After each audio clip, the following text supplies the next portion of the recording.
हरे कृष्णा। भगवत गीता के 18 दिवसीय सत्र में आप सभी का स्वागत है। तो आज हम भगवत गीता के अध्याय 1 से आरंभ ना करके आज हम सबसे पहले कोर्स के बारे में जानेंगे और किस तरह इस कोर्स को करना है और इस कोर्स के बाद इस कोर्स का उद्देश्य क्या है और इसके बाद हमें आगे क्या करना है। तो आज का जो दिन है, आज हम उद्घाटन दिवस के रूप में इसको समझेंगे। तो आप सभी का स्वागत है 18 दिवसीय सत्र में। तो आज हम 12 मुख्य बिंदुओं पर चर्चा करने वाले हैं। सबसे पहले हम कोर्स के बारे में जानेंगे, कोर्स का परिचय। उसके बाद कौन सी पुस्तकें हमें इसमें पढ़नी है, जैसे कि अभी हम सब लोग व्हाट्सएप के माध्यम से जुड़े हैं तो उसके क्या नियम है, और उसके बाद हम अपना परिचय देंगे और जो भी सहायक समूह है उनका भी परिचय देंगे। और फिर हम आपको समझाएंगे कि किस प्रकार पूर्व में जो लोग इस कोर्स को कर चुके हैं उनका अनुभव क्या रहा है, ऐसा क्या है कि वो लोग बार बार इस कोर्स को कर रहे हैं और उनका क्या अनुभव है वो भी हम आपको सुनाएंगे। उसके बाद कक्षा में किस प्रकार का व्यवहार होना चाहिए, किस प्रकार आप कक्षा में या कक्षा के बाद प्रश्न पूछ सकते हैं।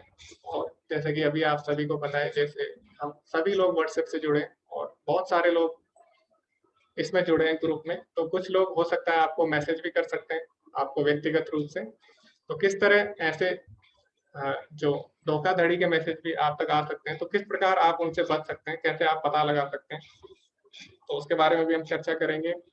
और उसके बाद हम मंदिर का जो ऑफिशियल चैनल है यूट्यूब का और मंदिर की जो वेबसाइट है, फेसबुक पेज है, किस तरह आप उनसे जानकारी प्राप्त कर सकते हैं, उसके बारे में हम चर्चा करेंगे। उसके बाद हम देखेंगे किस प्रकार आप सभी क्विज, क्योंकि अभी ये सर्टिफिकेट अगर किसी को चाहिए तो उसको क्विज करना पड़ता है, तो किस प्रकार क्विज में आप प्रश्न है उनको हल कर सकते हैं और आप सर्टिफिकेट प्राप्त कर सकते हैं, और वो हम आपको करके भी दिखाएंगे यहाँ पे। उसके बाद अंत में हम संकल्प लेंगे इस कोर्स को करने का, और फिर कुछ सामान्यतः पूछे जाने वाले प्रश्न हैं उन पे भी हम चर्चा करेंगे। तो सबसे पहले हम कोर्स के बारे में जानते हैं। तो अभी जो हम कोर्स कर रहे हैं भगवद गीता का, वो जो भी हम शिक्षाएं ले रहे हैं वो कहाँ से ले रहे हैं, वो भक्ति वेदांत स्वामी श्रील प्रभुपाद, जो कि संस्थापक आचार्य हैं अंतर्राष्ट्रीय कृष्ण भावनामृत संगठन या फिर इस्कॉन। तो इस्कॉन का पूरा नाम क्या है? International society for Krishna consciousness, अंतर्राष्ट्रीय कृष्ण भावनामृत संगठन। और श्रील प्रभुपाद जी इसके संस्थापक आचार्य हैं। तो इन्हीं की शिक्षाओं पर आधारित हम भगवत गीता पढ़ने वाले हैं। अभी सबसे पहले हम जानेंगे श्रील प्रभुपाद जी कौन है, उनके बारे में भी हम चर्चा करेंगे, और क्यों हमें उनके बारे में जानना है इस पे भी हम चर्चा करेंगे।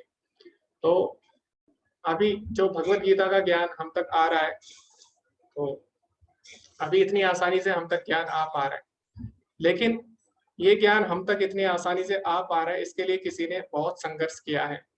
तो जब तक हम उनके संघर्षों के बारे में नहीं जानेंगे तब तक हम भगवत गीता का सम्मान नहीं करेंगे, और जब तक हम भगवत गीता का सम्मान नहीं करेंगे तब तक हम भगवत गीता को नहीं समझ सकते। तो जैसे अगर कोई आपको उपहार में एक बहुत ही महंगी चीज देता है उपहार में, तो जब तक आपको पता नहीं है वो चीज उसकी उसका मान कितना है उस चीज का, तो तब तक आप उसका आदर नहीं कर पाओगे। जैसे अगर आपको कोई बहुत ही महंगा मोबाइल फोन दे दे, तो आपको पता नहीं है इसका मान कितना है, तो आप उसका आदर नहीं कर पाओगे। इसी प्रकार भगवत गीता बहुत ही अमूल्य निधि है। तो जब तक हम उसके पीछे के संघर्ष को नहीं पढ़ेंगे, हमारे आचार्यों ने कितना संघर्ष किया भगवत गीता का ज्ञान हम तक पहुंचाने के लिए, तब तक हम उसका आदर नहीं कर पाएंगे। इसीलिए हम श्रील प्रभुपाद जी के जीवन के बारे में भी थोड़ा सा जानेंगे। तो प्रभुपाद जी ने अंतर्राष्ट्रीय कृष्ण भावनामृत संगठन का की स्थापना की। तो उन्होंने इसका नाम अंतर्राष्ट्रीय कृष्ण भावनामृत संगठन क्यों रखा, उस पर हम चर्चा करते हैं। तो जो श्रील प्रभुपाद जी थे, तो उनका कहना था कि जो भगवत गीता का ज्ञान है वो किसी एक जाति समुदाय या किसी एक देश तक सीमित नहीं रहना चाहिए। भगवत गीता का ज्ञान पूरे विश्व में फैलना चाहिए। ऐसा क्यों? क्योंकि भगवान भगवत गीता में बोलते हैं 9वें अध्याय में, पितामहस्य जगतो माता दाता पितामह। भगवान कृष्ण बोलते हैं कि पूरे जगत का माता पिता मैं ही हूँ। तो भगवान ये नहीं बोलते मैं एक देश का माता पिता हूँ या मैं एक समुदाय का माता पिता हूँ। तो भगवान सभी के माता पिता है, ना केवल मनुष्यों के बल्कि अन्य जितने प्राणी हैं, चाहे वो पशु पक्षी हो या पेड़ पौधे, सभी के पिता कौन है? भगवान है। तो इसीलिए भगवत गीता का ज्ञान किसी एक जाति देश या समुदाय तक नहीं रहना चाहिए। भगवत गीता का ज्ञान सभी के लिए। इसीलिए प्रभुपाद जी ने इसको अपने जीवन का लक्ष्य बनाया और भगवत गीता के ज्ञान को पूरे विश्व में फैलाया। लेकिन ये जो संघर्ष रहा, इसके पीछे क्या संघर्ष था, उसके बारे में हम अभी चर्चा करते हैं। तो आपने देखा होगा, जब आप देखते होंगे अभी सब लोग इंटरनेट पे, आप लोग फेसबुक चलाते हैं, यूट्यूब चलाते हैं या फिर व्हाट्सएप पे आप लोग हैं, तो आप देखते होंगे कुछ वीडियोस जिसमें आप विदेशी लोगों को देखते हो, वो लोग भगवान के नाम का कीर्तन कर रहे हैं, भगवत गीता बांटते हैं और भगवान के नाम पे वो नाचते भी हैं। और तो आप लोगों को बहुत अच्छा लगता है और हमें लगता है कि हमारी जो संस्कृति है वो विदेशी देशों में जा रही है, पाश्चात्य देशों में जा रही है और हमें बहुत ही प्रसन्नता होती है। लेकिन हमें ये नहीं पता कि उसके पीछे किसका संघर्ष है। हम सबको पता है कि अभी विदेश में हर कोई भगवान कृष्ण के नाम का जप करता है और भगवत गीता पढ़ता है और भगवान के नाम का प्रचार कर रहा है, लेकिन इसके पीछे कौन है इसके बारे में हमें नहीं पता। तो इसके पीछे जो व्यक्ति है उनका नाम है भक्तिवेदांत स्वामी श्रील प्रभुपाद। तो इसीलिए हमें प्रभुपाद जी के जीवन के बारे में जानना होगा। तो प्रभुपाद जी का जन्म 1896 में कोलकाता में हुआ और उनका जन्म एक वैष्णव परिवार में हुआ। उनके माता पिता भी भक्त थे, तो बचपन से ही उनका जो वातावरण रहा भक्ति का रहा और उनके बचपन का नाम अभय था, अभय चरण। तो अभय को बचपन से ही भक्ति का वातावरण मिला और आप यहाँ पे देख सकते हैं जो चित्रों में, तो पहला चित्र है उसमें हम देख सकते हैं कि बचपन से ही जो प्रभुपाद जी थे, अभय थे, उन्होंने रथ यात्रा करना आरंभ कर दिया। तो बचपन से ही जब बच्चों की रुचि होती है अन्य चीजों में, खेल खिलौनों में, तो उस समय से ही उन्होंने रथ यात्रा निकालना आरंभ कर दिया था अपनी गली में। तो आगे जाके यही अभय चरण जब आगे जाके पढ़े हुए तो इन्होंने पूरे विश्व में रथ यात्रा निकाली और प्रभुपाद जी का कहना था कि जो जगन्नाथ है वो पूरे जगत के नाथ है, यानी पूरे जगत के पिता है, तो इसीलिए जो रथ यात्रा है वो पूरे विश्व में निकलनी चाहिए। तो उन्होंने पूरे विश्व में रथ यात्रा का आयोजन किया और आज हम देखते हैं कि विदेशों में भी रथ यात्रा हो रही है। तो किसके कारण हो रही है? श्रील प्रभुपाद के द्वारा। तो बचपन से ही उन्होंने रथ यात्रा की और भक्ति में उनकी गहन रुचि थी। तो आगे जाके जब वो बड़े हुए और उन्होंने अपनी पढ़ाई पूरी की, उसके बाद उन्होंने पोस्ट फार्मेसी में भी मैनेजर के तौर पर कार्य किया, प्रबंधक के रूप में। लेकिन अभी भक्ति तो थी उनके जीवन में, लेकिन कहीं ना कहीं उनको लगता था कि जब तक हमारा देश आजाद नहीं होता तो तब तक हम भक्ति कैसे कर पाएंगे सही से। इसीलिए उन्होंने क्या किया, वो स्वतंत्रता आंदोलन में गांधी जी के साथ भी जुड़े और उन्होंने अपनी जो डिग्री थी उसको भी त्यागा। तो उस समय ऐसा चल रहा था, ऐसा वातावरण, और इस प्रकार वो अपना कार्य कर रहे थे। तो तभी उनकी मुलाकात एक सन्यासी से होती है और वही सन्यासी आगे जाकर उनके गुरु बने। तो एक बार जो अभय चरण थे उनकी भेंट उनके जो आगे जाके उनके गुरु महाराज बनने वाले भक्ति सिद्धांत सरस्वती ठाकुर से हुई। तो जो भक्ति सिद्धांत सरस्वती ठाकुर थे उस समय के बहुत ही बड़े विद्वान थे, सभी जो भी गणित है और जो भी वैदिक शास्त्र हैं और जो भी हमारे वैदिक साहित्य उनके पारंगत विद्वान थे। तो जब अभय चरण की भेंट उनसे हुई और काफी उनके बीच वाद विवाद हुआ, तो अंत में जो अभय चरण थे उन्होंने यही प्रश्न किया भक्ति सिद्धांत सरस्वती ठाकुर से कि आप बोलते हैं भगवान के नाम का प्रचार करो, भक्ति करो, लेकिन जब तक हमारा देश आजाद नहीं होगा तब तक हम भक्ति कैसे कर सकते हैं।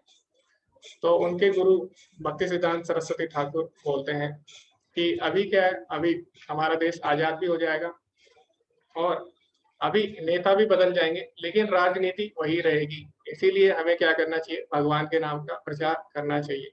तो इस प्रकार दोनों के बीच वाद विवाद होता है, लेकिन अंत में उनके गुरु ने उनके सारे तर्कों का खंडन किया और इस प्रकार जो अभय चरण है, जो श्रील प्रभुपाद है, वो बोलते थे आज तक मैं किसी से वाद विवाद में कभी भी हारा नहीं था, लेकिन पहली बार मैं अपने गुरु से हारा और मुझे लगा कि मुझे इनकी बात माननी चाहिए।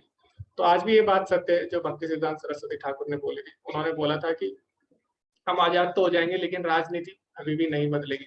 तो आज भी हम देखें तो हम पाश्चात्य देशों का अनुसरण कर रहे हैं, हमारा चाहे पहनावा हो, खाना पीना हो या रहन सहन, अभी भी सब पाश्चात्य देशों से प्रभावित है। तो यही बात उनके गुरु ने बोली थी, इसीलिए उन्होंने बोला कि हमें भक्ति का यानी कृष्ण भावनामृत का प्रचार करना चाहिए। तो इसी को जो अभय चरण थे उन्होंने अपने जीवन का लक्ष्य बनाया और उन्होंने एक ग्रस्त जीवन जिया, अच्छा जीवन जिया। उसके बाद उन्होंने संन्यास लिया और अपने गुरु की आज्ञा का पालन करने के लिए उन्होंने जो भगवत गीता है उसके ज्ञान का प्रचार करना आरंभ किया। तो सबसे पहले उन्होंने दिल्ली को चुना और वो हमेशा मथुरा से दिल्ली जाया करते थे प्रतिदिन। तो उनके गुरु ने उनको कहा था कि जितनी भी तुम्हारी जमा पूंजी हो सारी भगवान के नाम के प्रचार में लगा दो। तो कभी कभी ऐसा समय आ जाता था कि प्रभुपाद जी के पास खाने के लिए भी कुछ नहीं होता था और फिर भी वो दिल्ली जाते थे मथुरा से प्रतिदिन और हमेशा कड़ी धूप में वो प्रचार किया करते थे और कई कई बार वो बेहोश होकर सड़कों पे गिर भी जाया करते थे। तो इस तरह लेकिन अपने गुरु की आज्ञा का पालन करना था उनको, तो इसमें लगे हुए थे। लेकिन उन्होंने देखा कि जो भारतीय लोग हैं या भारत के जो व्यक्ति हैं उनका रुझान पाश्चात्य देशों की तरफ ज्यादा है, यानी उनकी रुचि पाश्चात्य संस्कृति की तरफ बढ़ चुकी है। जैसे कि उनके गुरु ने कहा था कि अभी जो पाश्चात्य संस्कृति है उसका प्रभाव बढ़ने वाला है, तो इसीलिए हमें क्या करना चाहिए, भगवान के नाम का प्रचार पूरे विश्व में करना चाहिए, वरना क्या होगा इससे जो हमारा वैदिक ज्ञान है वो लुप्त होने की तरफ बढ़ेगा। तो पाश्चात्य देशों का प्रभाव इतना बढ़ चुका था कि भगवत गीता पढ़ने में या भगवान के बारे में सुनने में कोई भी रुचि नहीं रखता था। तो फिर प्रभुपाद जी को अपने गुरु की बात क्योंकि उनके हृदय में थी, तो उन्होंने सोचा अभी समय आ गया है, मुझे पाश्चात्य देश जाकर ही भगवत गीता का प्रचार करना होगा, क्योंकि यहाँ के लोग क्या कर रहे हैं, अभी पाश्चात्य देशों का अनुसरण कर रहे हैं, उनको फॉलो कर रहे हैं। तो अगर भगवत गीता का ज्ञान पाश्चात्य देशों में जाएगा तो सभी लोग फिर इसका अनुसरण करेंगे। तो अभी भी होता है, जैसे विदेश में कोई चीज आती है नहीं तो हम लोग उसका अनुसरण करते हैं। तो इसीलिए प्रभुपाद जी को लगा कि अगर मैं विदेशों में भगवत गीता के ज्ञान का प्रचार करूं तो सारे लोग इसमें रुचि लेंगे। तो इसीलिए इसको उन्होंने अपने जीवन का उद्देश्य बनाया और 70 साल की उम्र में जब व्यक्ति सोचता है कि अब मैं रिटायर होऊंगा, अब मैं जो भी मेरी जमा पूंजी है उसका मैं आनंद लूंगा, अब मैं कुछ नहीं करूंगा, 70 साल में यही सोचता है कोई। लेकिन 70 साल की उम्र में भी प्रभुपाद जी को अपने जो गुरु महाराज थे उनकी बात का स्मरण था और 70 साल की उम्र में उन्होंने अमेरिका जाने का प्रण लिया और जलदूत नामक जहाज से वो अमेरिका गए। तो जो जलदूत नामक जहाज था वो कोई यात्री जहाज नहीं था, वो कैसा था, वो मालवाहक जहाज था। तो जैसे अगर आप एक शहर से दूसरे शहर जाते हो तो आप बस में जाते हो तो आपको अच्छा लगेगा क्योंकि बस यात्रियों को ले जाने के लिए बनी होती है। लेकिन अगर वही सफर आप ट्रक में करोगे तो आपको कैसा लगेगा, बहुत सारे झटके लगेंगे उसमें। तो इसी प्रकार ये जो जलदूत नामक जहाज था ये यात्री जहाज नहीं था, ये सामान ले जाने के लिए जो जहाज होता है वैसा जहाज था। और प्रभुपाद जी के पास मात्र 40 रुपए थे उस समय और इसी के साथ वो कुछ श्रीमद् भागवतम की कॉपी लेके, भगवत गीता की कॉपी लेके उन्होंने अमेरिका जाने का प्रण किया। अब जब वो जलदूत नामक जहाज में गए तो उसमें इतना बुरा उनका सफर रहा कि 2 बार उन्हें हार्ट अटैक भी आया।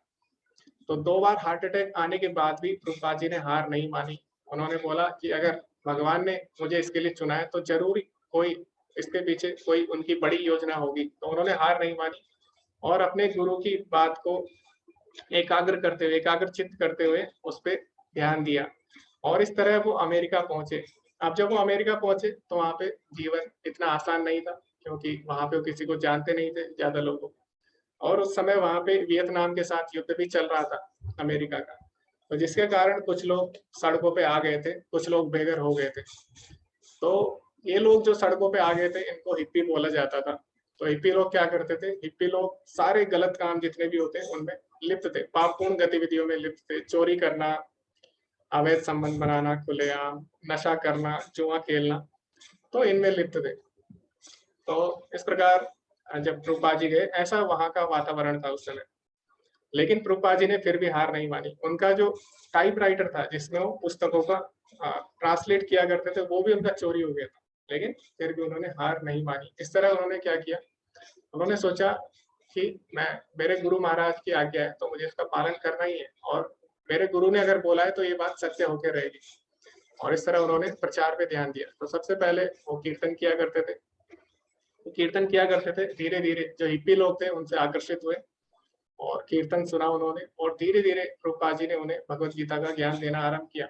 लेकिन अभी ये जो लोग थे नशे में बहुत ज्यादा लिप्त थे तो ये ध्यान से सुना नहीं करते थे। तो प्रभुपाद जी ने बोला कि मैं तुम्हें इससे भी ऊंचा नशा दूंगा जिससे तुम्हारे सारे नशे छूट जाएंगे, बस तुम्हें ध्यान से इसको सुनना है। तो जो हिप्पी लोग थे उन्होंने बोला ऐसा कौन सा नशा है जिससे हमारे सारे नशे छूट जाएंगे।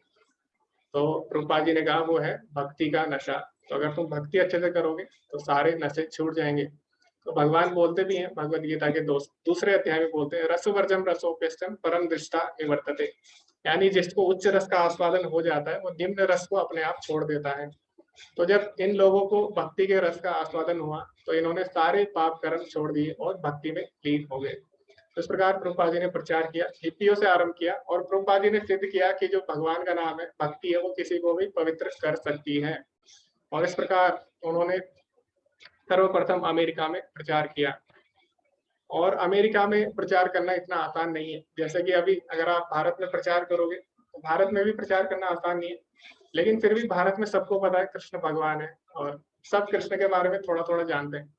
लेकिन ऐसे देश में प्रचार करना जहाँ पे किसी को कृष्ण के बारे में कुछ भी नहीं पता, जहाँ पे कृष्ण क्या है, कृष्ण तो छोड़िए, वहां पे कई लोगों को भगवान क्या है इसके बारे में भी नहीं पता।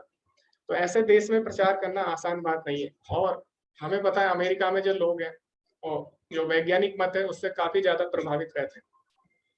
तो ऐसे लोगों के बीच भगवान की बातें और भगवान का प्रचार करना बहुत ही कठिन था। लेकिन प्रभुपाद जी ने सारे जो भी हमारे वैदिक साहित्य हैं और जो भगवत गीता विशेषकर और भागवतम है उसके जो शिक्षाएं उनको वैज्ञानिक तौर पर सबके सामने प्रस्तुत किया। और अनेक उनके साक्षात्कार हुए, इंटरव्यू हुए, इसमें उन्होंने बड़े बड़े वैज्ञानिकों के साथ, बड़े बड़े जो उस समय के कवि थे, दार्शनिक थे, सबके साथ चर्चा की और भगवत गीता के ज्ञान को सबके सामने रखा। और उन्होंने बहुत छोटी छोटी पुस्तकें भी लिखी इसके ऊपर और उनका प्रचार प्रसार भी किया। और उन्होंने बहुत सारी मैगजीन जैसे बैक टू गॉड इस तरह की मैगजीन लिखी और उसका भी प्रचार किया। और इस तरह उन्होंने क्या किया, पूरे विश्व में 108 मंदिर बनाए। तो अभी हम आपको कुछ मंदिर दिखाते हैं जो प्रभुपाद जी के समय के हैं। तो अभी यहाँ पर एक मंदिर आप देख रहे हैं, इसका नाम नहीं आ रहा है। हाँ, तो अभी ये अमेरिका में एक मंदिर है, भक्ति विधान मैनोर वेटफोर्ड में। और इसी तरह यूक्रेन में भी प्रभुपाद जी ने मंदिर बनाया उस समय और अनेक लोगों को जोड़ा। और ना केवल अमेरिका में बल्कि पूरे विश्व में, जैसे साउथ अफ्रीका में डरबन में भी आप देख सकते हैं मंदिर का निर्माण हुआ। और अभी सबसे बड़ा मंदिर जो बन रहा है वो मायापुर बंगाल में बन रहा है। और इस तरह प्रभुपाद जी ने 10 साल में केवल 10 साल के अंतराल में 108 मंदिर पूरे विश्व में बनाए। और उसमें से पाकिस्तान में भी और बांग्लादेश जैसे देश में भी प्रभुपाद जी ने मंदिरों का निर्माण किया। पाकिस्तान में 14 मंदिर बना। तो अभी हम देख सकते हैं कि भारत में ही अगर हम मंदिर बनाना चाहते हैं तो उसमें ही हमें कितना संघर्ष करना पड़ता है। लेकिन प्रभुपाद जी ने उस समय पूरे विश्व में 108 मंदिर बनाए। तो आप समझ सकते हैं उनको कितना संघर्ष करना पड़ा होगा उसके लिए। तो इस तरह प्रभुपाद जी के जीवन के बारे में हमने जाना। और अंत समय तक भी प्रभुपाद जी क्या कर रहे थे, अपने जो गुरु महाराज थे उनकी आज्ञा का पालन कर रहे थे। और अंत समय जब वो मृत्यु शैया पे थे, जब वो शरीर त्यागने वाले थे, उस समय भी वो श्रीमद् भागवतम का ट्रांसलेशन कर रहे थे। तो इस तरह उन्होंने पूरा जीवन अपने गुरु महाराज की आज्ञा का पालन करने में और जो भगवत गीता और श्रीमद् भागवतम है उसकी शिक्षाओं का प्रचार प्रसार करने में पूरा अपना जीवन व्यतीत किया। प्रभुपाद की जय। लेकिन अभी जो भगवत गीता का ज्ञान हम तक आ रहा है वो किस प्रकार आ रहा है। तो अभी जो हम भगवत गीता का कोर्स कर रहे हैं इसको कौन करा रहा है, इसको करा रहा है इस्कॉन मंगलूर, यानी श्री श्री राधा गोविंद मंदिर जो कि इस्कॉन मंगलुरु में है, उनकी तरफ से ये कोर्स का आयोजन किया जा रहा है। और इस मंदिर के जो अध्यक्ष हैं उनका नाम है नामनिष्ठ दास प्रभु जी। और उन्होंने आईआईटी कानपुर से बीटेक किया है। और जब कोरोना काल था 2020 में, उस समय बहुत लोग घर पे बैठे थे और मंदिर भी उस समय लगभग बंद हो चुके थे। तो ये प्रभुपाद जी का ही आइडिया था कि क्यों ना हम भगवत गीता के कोर्स को ऑनलाइन शुरू करें। तो इस तरह उन्होंने ऑनलाइन भगवत गीता 18 दिवसीय कोर्स का आरंभ किया और उसी के माध्यम से बहुत सारे लोग इससे जुड़े। और अभी तक लगभग 7 लाख से ज्यादा लोग इस कोर्स को कर चुके हैं और लाभान्वित हो चुके हैं और इस कोर्स को कर चुके हैं। और अभी ये कोर्स जो है 25वां बैच अभी चल रहा है। तो इसके 24 बैच इस कोर्स के अभी हो चुके हैं। तो नामनिष्ठ दास प्रभु जी का ये आइडिया था और इन्हीं के कारण आज जो प्रभुपाद जी का ज्ञान है ये हम तक पहुंच पा रहा है। अभी हम भगवत गीता के बारे में भी चर्चा कर लेते हैं। तो भगवत गीता एक महाकाव्य है जिसमें हमारी सभी समस्याओं के उत्तर है। यह महात्मा गांधी द्वारा एक आध्यात्मिक शब्दकोश माना जाता था और यह पूरे विश्व के कई लोगों के लिए प्रेरणा की पुस्तक है। तो अभी हम भगवत गीता पढ़ रहे हैं, लेकिन कई लोग आपसे बोल सकते हैं कि भगवत गीता तो 5000 साल पुरानी। तो आज हम भगवत गीता क्यों पढ़े? आज तो बहुत सारी चीजें हमारे पास है पढ़ने के लिए। आधुनिक किताबें हैं, आधुनिक विज्ञान की किताबें हैं, और हमारे पास बहुत सारी चीजें हैं। तो फिर हम 5000 साल पुरानी भगवत गीता आज क्यों पढ़े? और कई लोग बोलते भी हैं कि जो भगवत गीता है वो 5000 साल पहले जो लोग थे उनके लिए थी। आज के समय में भगवत गीता की इतनी ज्यादा उपयोगिता नहीं है। लेकिन ऐसा बोलना बिल्कुल ही गलत होगा। तो हमें समझना होगा कि भगवत गीता क्यों जरूरी है आज के समय में। तो 5000 साल पहले अर्जुन के जीवन में जब विषम परिस्थितियां आई, जब अर्जुन निर्णय नहीं ले पा रहा था जीवन में क्या करना है, तो उस समय अर्जुन ने क्या किया? अर्जुन ने भगवत गीता सुनी। तो जब भी हम दुखी होते हैं तो कई लोग आपने देखा होगा कुछ गाने सुनते हैं, गीत सुनते हैं।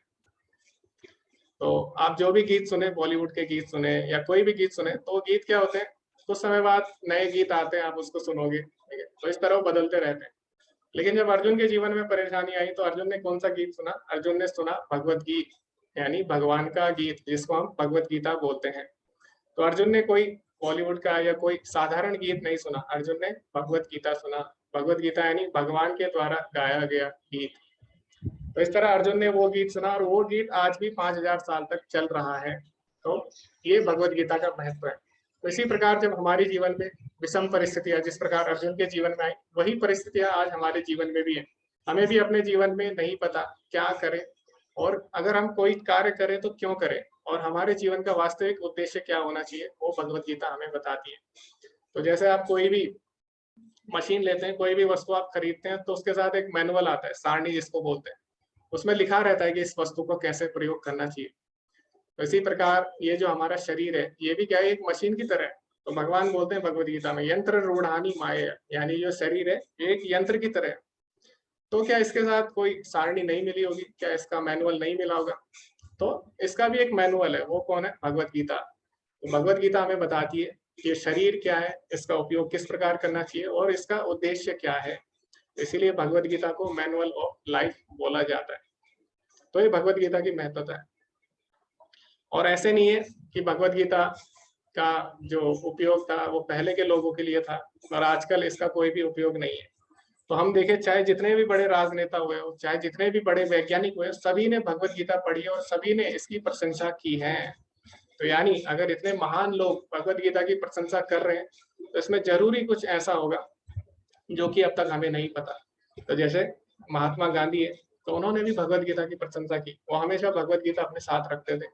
और महात्मा गांधी क्या बोलते हैं? जो लोग गीता का ध्यान करते हैं वह हर दिन ताजा आनंद और नए अर्थ प्राप्त करते हैं। तो ना केवल महान राजनेता, बल्कि जो महान वैज्ञानिक हैं सदी के, अल्बर्ट आइंस्टाइन, वो भी भगवत गीता पढ़ते थे। और वो क्या बोलते हैं भगवत गीता पढ़ के? जब मैं भगवत गीता पढ़ता हूँ और महसूस करता हूँ कि भगवान ने इस ब्रह्मांड को कैसे बनाया है जो इतना शानदार है। तो इस प्रकार चाहे कोई राजनेता हो, चाहे वैज्ञानिक हो या दार्शनिक हो, बड़े बड़े सभी ने भगवत गीता की प्रशंसा की है। यानी भगवत गीता का ज्ञान आज भी उतना ही रिलेवेंट है जितना कि 5000 वर्ष पूर्व था। तो 5000 वर्ष पूर्व भी लोगों के मन में काम, क्रोध, लोभ इत्यादि था। तो चाहे आप भौतिक शिक्षा कितनी ले लें, चाहे आप कितना ही उन्नत कर ले भौतिक शिक्षा में अपने आप को, लेकिन जब तक आपके मन में अगर गलत चीजें हैं, अनर्थ है, काम, क्रोध, लोभ हो, तो क्या करोगे? आप कभी भी समाज का कल्याण नहीं कर पाओगे। समाज का क्या, आप अपना भी कल्याण नहीं कर पाओगे। तो भगवत गीता इन अनर्थों को दूर करती है और सिखाती है कि किस प्रकार जीवन जीना है जो कि हमारे लिए और सभी के लिए लाभदायक हो। तो इसीलिए भगवत गीता की आवश्यकता उस समय भी थी, और आज आज के समय में बल्कि भगवत गीता की आवश्यकता और ज्यादा है, क्योंकि आजकल लोगों के मन में जो अनर्थ है वो और ज्यादा बढ़ चुके हैं। तो इसीलिए ये कहना कि भगवत गीता का आजकल के जमाने में कोई भी उपयोग नहीं है, ये बिल्कुल ही गलत होगा। अब प्रश्न ये आता है कि भगवत गीता को कैसे समझे, कौन सी भगवत गीता पढ़े? तो अगर आप देखेंगे तो भगवत गीता के ऊपर 800 से ज्यादा कमेंट्री, यानी 800 से ज्यादा लोगों ने टिप्पणी, टीका और टिप्पणी की है। तो आपको 800 से ज्यादा भगवत गीता मिल जाएंगी। तो भगवत गीता वही है, 700 श्लोक है, लेकिन भगवत गीता को सबने अपने अपने तरीके से समझाया है। जैसे कि आप अगर गणित पढ़ते हैं या आप भौतिक विज्ञान पढ़ते हैं, कोई भी आप सब्जेक्ट पढ़ते हैं, विषय पढ़ते हैं, तो हर टीचर, हर अध्यापक अपने अपने तरीके से उसको समझाता है, ठीक है। ज्ञान तो वही रहता है, लेकिन सबके समझाने का तरीका अलग अलग होता है। इसी प्रकार भगवत गीता तो वही है, लेकिन इसके ऊपर 800 से ज्यादा लोगों ने टीकाएं टिप्पणी दी है। सब लोगों ने इसको अपने अपने तरीके से समझाने का प्रयास किया है। तो प्रश्न ये आता है, हम कौन सी भगवत गीता पढ़ें? तो कौन सी भगवत गीता हमें पढ़नी है, इसका उत्तर भगवान कृष्ण ने ही भगवत गीता में दिया है। तो भगवान क्या बोलते हैं भगवत गीता के 4थे अध्याय में, एवं परंपरा प्राप्तिम एवं राज ऋषो विदु, यानी जो भगवत गीता का ज्ञान है ये गुरु शिष्य परंपरा द्वारा आया है। तो हमें भगवत गीता को गुरु शिष्य परंपरा में ही पढ़ना चाहिए, यानी उन्हीं से पढ़ना चाहिए जो गुरु शिष्य परंपरा में आ रहे हैं। तो जैसे अगर हमें कोई कोर्स करना है, ठीक है, अगर आपको कोई डिग्री करनी है, कुछ भी करना है, तो हम देखते हैं पहले जिस स्कूल में हम जा रहे हैं वो स्कूल, विद्यालय या जो यूनिवर्सिटी है वो प्रमाणिक है कि नहीं, है ना। तो आप ऐसे ही किसी भी स्कूल में नहीं जाते, आप देखते हैं पहले ये प्रमाणिक है कि नहीं। इसी प्रकार अगर हमें भगवत गीता पढ़नी है तो हमें देखना होता है कि जहाँ से हम भगवत गीता पढ़ रहे हैं क्या वो प्रमाणिक संप्रदाय में आती है कि नहीं, क्या वो प्रमाणिक गुरु शिष्य परंपरा में आ रही है कि नहीं। इसीलिए हमें भगवत गीता प्रमाणिक गुरु शिष्य परंपरा में पढ़नी चाहिए। और प्रमाणिक संप्रदाय कौन से हैं उसके बारे में हम 4थे अध्याय में विस्तार से चर्चा करेंगे। तो यहाँ पे उदाहरण दिया गया है, जैसे फोन है, आप फोन को अगर चार्ज कर रहे हो और इसकी अगर तार बीच में से टूट जाती है तो फोन क्या होगा, सही से चार्ज नहीं हो पाएगा। इसी प्रकार भगवत गीता का ज्ञान गुरु शिष्य परंपरा में आता है। अगर आप गुरु शिष्य परंपरा में इस ज्ञान को नहीं ले रहे तो आप सही से भगवत गीता का ज्ञान नहीं ले पाओगे। दूसरा, भगवत गीता में भगवान ने एक और चीज बोली है।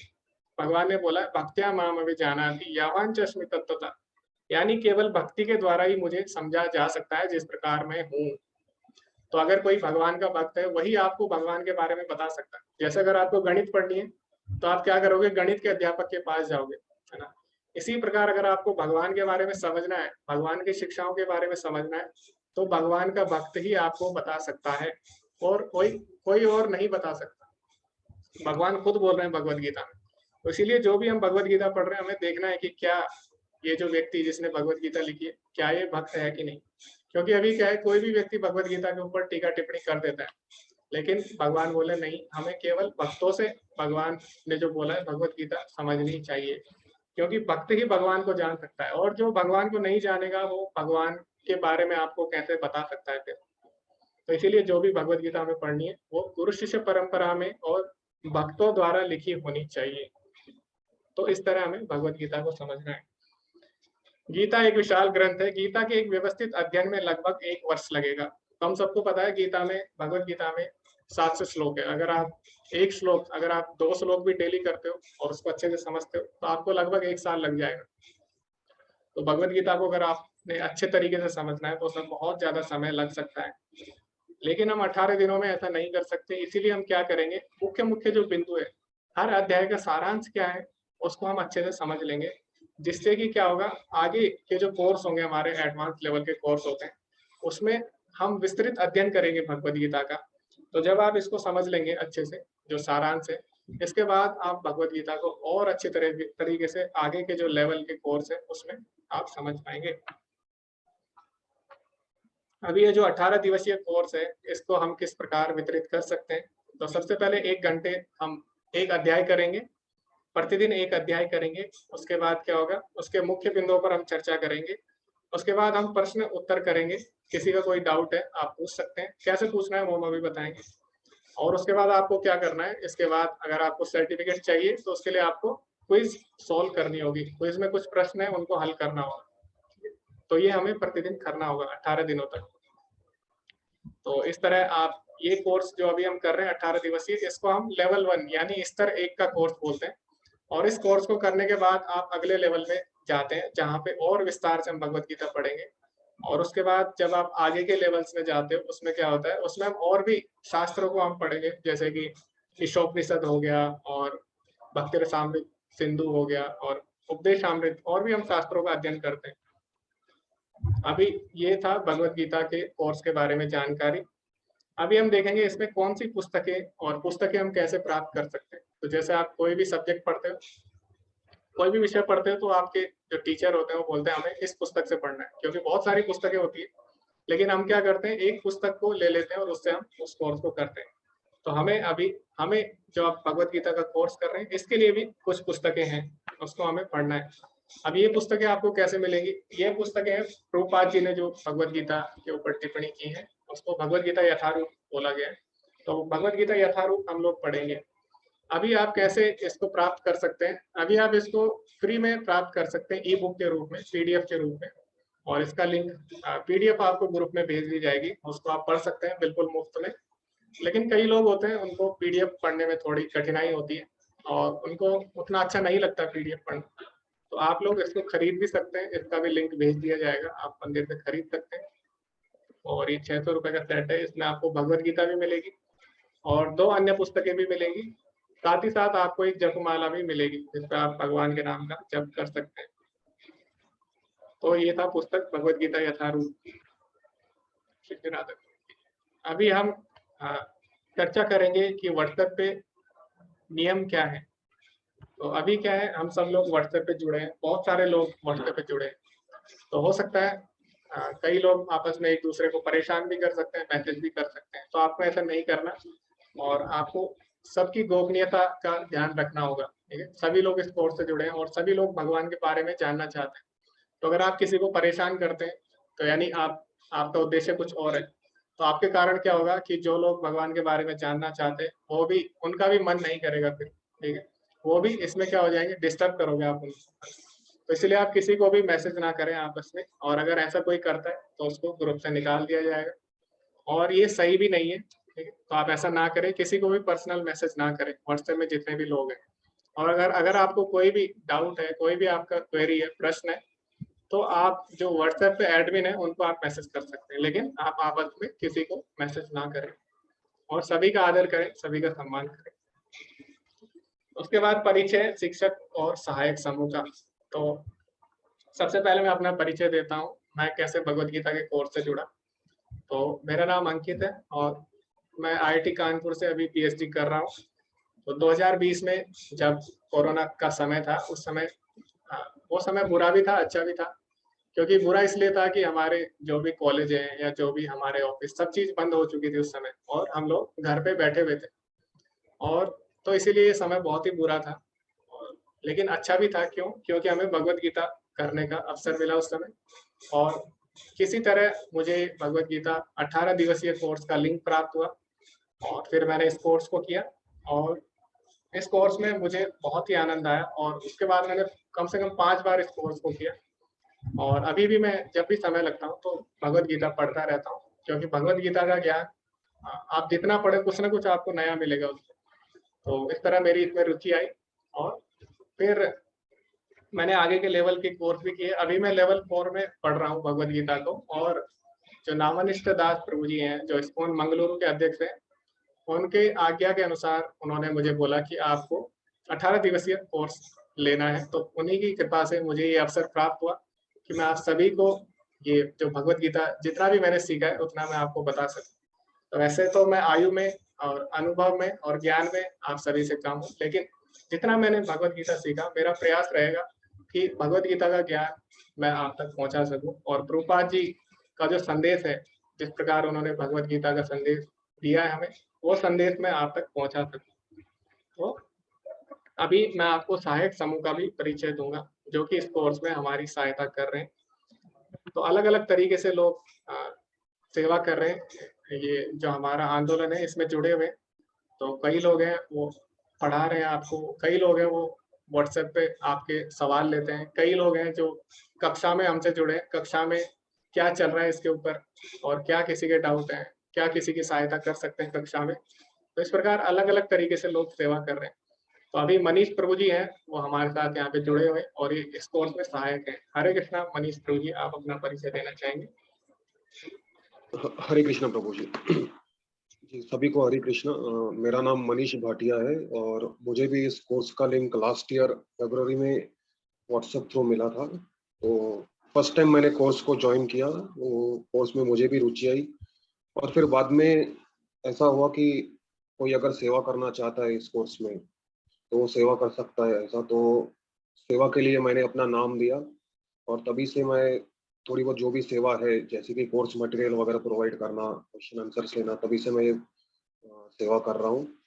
और कीर्तन और श्रवणम में काफी मतलब इंटरेस्ट आता है, रुचि आती है, तो से मैं इस कोर्स को कर रहा हूँ। और आप जितना श्रवण करेंगे इस मतलब भगवत गीता में, आपको भी रुचि आएगी, तो आप बने रहिए। आप सबसे यही निवेदन है। हरे कृष्णा। जी जी हरे कृष्ण। धन्यवाद। जी धन्यवाद मनीष गुरु जी। तो इस प्रकार अभी हम आपको कुछ जो भक्त हैं जिन्होंने पूर्व में ये कोर्स को किया है, इस कोर्स को, उनका भी हम आपको अनुभव सुनाएंगे ताकि आपको प्रेरणा मिल सके किस प्रकार से उनके जीवन में परिवर्तन आया, क्या परिवर्तन आया। आप जब उनसे सुनेंगे तो आपकी रुचि इस कोर्स में और ज़्यादा बढ़ जाएगी। तो मैंने भी जब ये कोर्स किया था, मैंने भी इसको 5-6 बार लगातार किया था। अभी कुछ लोग हैं जैसे कि अभी मैं आपको कुछ भक्तों से मिलाऊंगा, वो लोग कम से कम 10 से ज़्यादा बार इस कोर्स को कर चुके हैं। तो आप किसी को एक बार अगर कोई चीज, कोई कार्य हम जबरदस्ती करते हैं तो उसको हम 1 बार 2 बार या 3 बार कर सकते हैं। लेकिन जब हम किसी चीज पे हम प्रेम करते हैं, किसी चीज में हमारी रुचि आती है, तो उस कार्य को हम कितनी भी बार कर सकते हैं। तो ऐसा क्या है भगवत गीता में, ऐसा उन्होंने क्या सीखा कि वो लोग आज भी इस कोर्स को बार बार कर रहे हैं। तो हम उन्हीं से आपको सुनाएंगे। तो पहले जो लोग इस कोर्स को कर चुके हैं वो अपना हैंड रेस कर सकते हैं और अपना अनुभव सुना सकते हैं, क्योंकि अभी मुझे ढूंढना पड़ेगा। ओके जी, तो मैं कुछ भक्तों का आपको अनुभव सुनाता हूँ। बहुत सारे भक्तगण यहाँ पे इस कोर्स को कर चुके हैं। हरे कृष्णा विश्वनाथ प्रभु जी, आप अपना अनुभव सुनाना चाहेंगे? हरे कृष्णा गुरु जी। मेरे को तो जो ऐसा रस आया उसको मैं क्या बोलते हैं अपने व्यक्त नहीं कर सकता हूँ। मेरे तो आनंद ही आनंद आता है, लगता है बस बस सुनता ही रहूं, इसलिए मैं बार बार सुनना चाहता हूँ। और अव्यक्त चीज है, मैं बोल ही नहीं सकता कि मेरे को क्या आनंद आता है, वो अंदर की बात है, लेकिन आनंद ही आनंद आता है, इसलिए मैं जी बार बार सुनना चाहता हूँ। जी जी जी, धन्यवाद प्रभु जी। तो जैसे मिठाई होती है, आपने अगर कोई मिठाई खाई तो आप किसी को समझा, अगर आपको किसी को बताना है कि मिठाई कैसी है, तो आप किसी को बता नहीं सकते मिठाई कैसी है। आप बोलोगे, जैसे आपको गुलाब जामुन के बारे में बताना है, उसके स्वाद के बारे में, आप ये नहीं बोल सकते गुलाब जामुन काला होता है, उसके अंदर चीनी होती है। तो जब तक कोई गुलाब जामुन खुद नहीं खा लेता, आप कितना भी उसको बता लीजिए गुलाब जामुन के बारे में, उसको सही से पता नहीं लगेगा। इसी प्रकार प्रभु जी बोल रहे हैं कि जब तक आप खुद भगवत गीता नहीं करोगे, तब तक आपको पता नहीं लग सकता वास्तव में भगवत गीता की महानता क्या है। इस प्रकार उन्होंने अपना अनुभव बताया। जी सुलता माता जी, हरे कृष्णा। हरे कृष्ण प्रभु जी। मुझे भी ये कोर्स करके बहुत ही आनंद मिला। तो इसके साथ साथ मैं इस कोर्स के करने के टाइम से ही जो एकादशी करने के शुरू कर चुकी, और अभी माला भी करती हूँ मैं। तो मुझे बहुत आनंद मिली थी, और मैं दूसरी बार करने के लिए वेट कर चुकी थी जे कब आएगा 13 तारीख, कब आएगा 13 तारीख फिर से शुरू होगा। तो इसलिए जी बहुत ही अच्छा लगा मुझे एक जी कोर्स जी करके। जी, धन्यवाद माता जी। तो माता जी अभी दूसरी बार इस कोर्स को कर रही है और वो प्रतीक्षा कर रही थी कि कब ये कोर्स दोबारा से आरंभ हो। ओके, हरे कृष्णा प्रेमलता माता जी। हरे कृष्णा प्रभु जी। मैं भी आप इस नामनिष्ठ प्रभु जी के कारण ही इसमें जुड़ी थी। कोरोना काल में मुझे ये लिंक मिली थी। ये शायद मेरा 5वीं बार है और मैं सेकंड लेवल भी कर चुकी हूँ, थर्ड लेवल का इंतजार कर रही हूँ। बट बहुत अच्छा लगता है, माइंड कंट्रोल में रहता है, मार्गदर्शन अच्छा मिलता है, प्रभु का साथ मिलता है, इसलिए बार बार जुड़ने का मन करता है। और लाख लाख धन्यवाद नामनिष्ठ प्रभु जी को, जो इन्होंने ये इतना अच्छा सुंदर लोगों तक पहुंचाने का कार्यक्रम किया है। इट्स रियली ग्रेटफुल, ग्लोरियस है सर। जी, हरे धन्यवाद कृष्णा। माता जी, हरे कृष्णा। अभी माता जी दूसरे स्तर का लेवल 2 कोर्स कर रही है। तो हमारे जितने भी कोर्स है सारे फ्री है। तो आप ऐसा नहीं है लेवल 2 कर रहे हो तो आप लेवल 1 नहीं कर सकते। तो आप लेवल 2 के साथ साथ जो 18 डेज कोर्स है 18 दिवसीय, उसको भी आप कर सकते हैं। बहुत बहुत धन्यवाद माता जी। अभी मैं जिन भक्तों से अभी मैं जिस भक्त से आपको मिलाने जा रहा हूँ, वो आयु में तो कम है, छोटे हैं हमसे, लेकिन भक्ति में बहुत ही आगे हैं हमसे। तो उनका नाम ध्रुव है और बहुत बार वो इस कोर्स को कर चुके हैं, कम से कम 10 बार वो इस कोर्स को कर चुके हैं। और बचपन में जहाँ छोटे बच्चे उनकी रुचि अलग अलग कार्यों में होती है, खेल खिलौनों में, तो ध्रुव की रुचि है भगवत गीता सुनने में, और वो भगवत गीता को ध्यान से सुनते हैं और अपने जीवन में अपनाते भी हैं। और इसी के साथ साथ उन्होंने काफी अच्छे अच्छे कीर्तन भी करते हैं और भगवत गीता के श्लोक भी उन्हें याद है। तो उनसे भी हम कुछ जानेंगे। हरे कृष्णा ध्रुव। हरे कृष्ण प्रभु जी, सभी को हरे कृष्णा। जय कृष्ण प्रभु जी, मुझे ये क्लास बहुत अच्छी लगती है। जी जी, बहुत बहुत धन्यवाद। ओके, और ध्रुव को भी इस कक्षा में बहुत ही आनंद आता है, और ध्रुव सुबह सुबह उठ जाते हैं जल्दी और तैयार हो जाते हैं।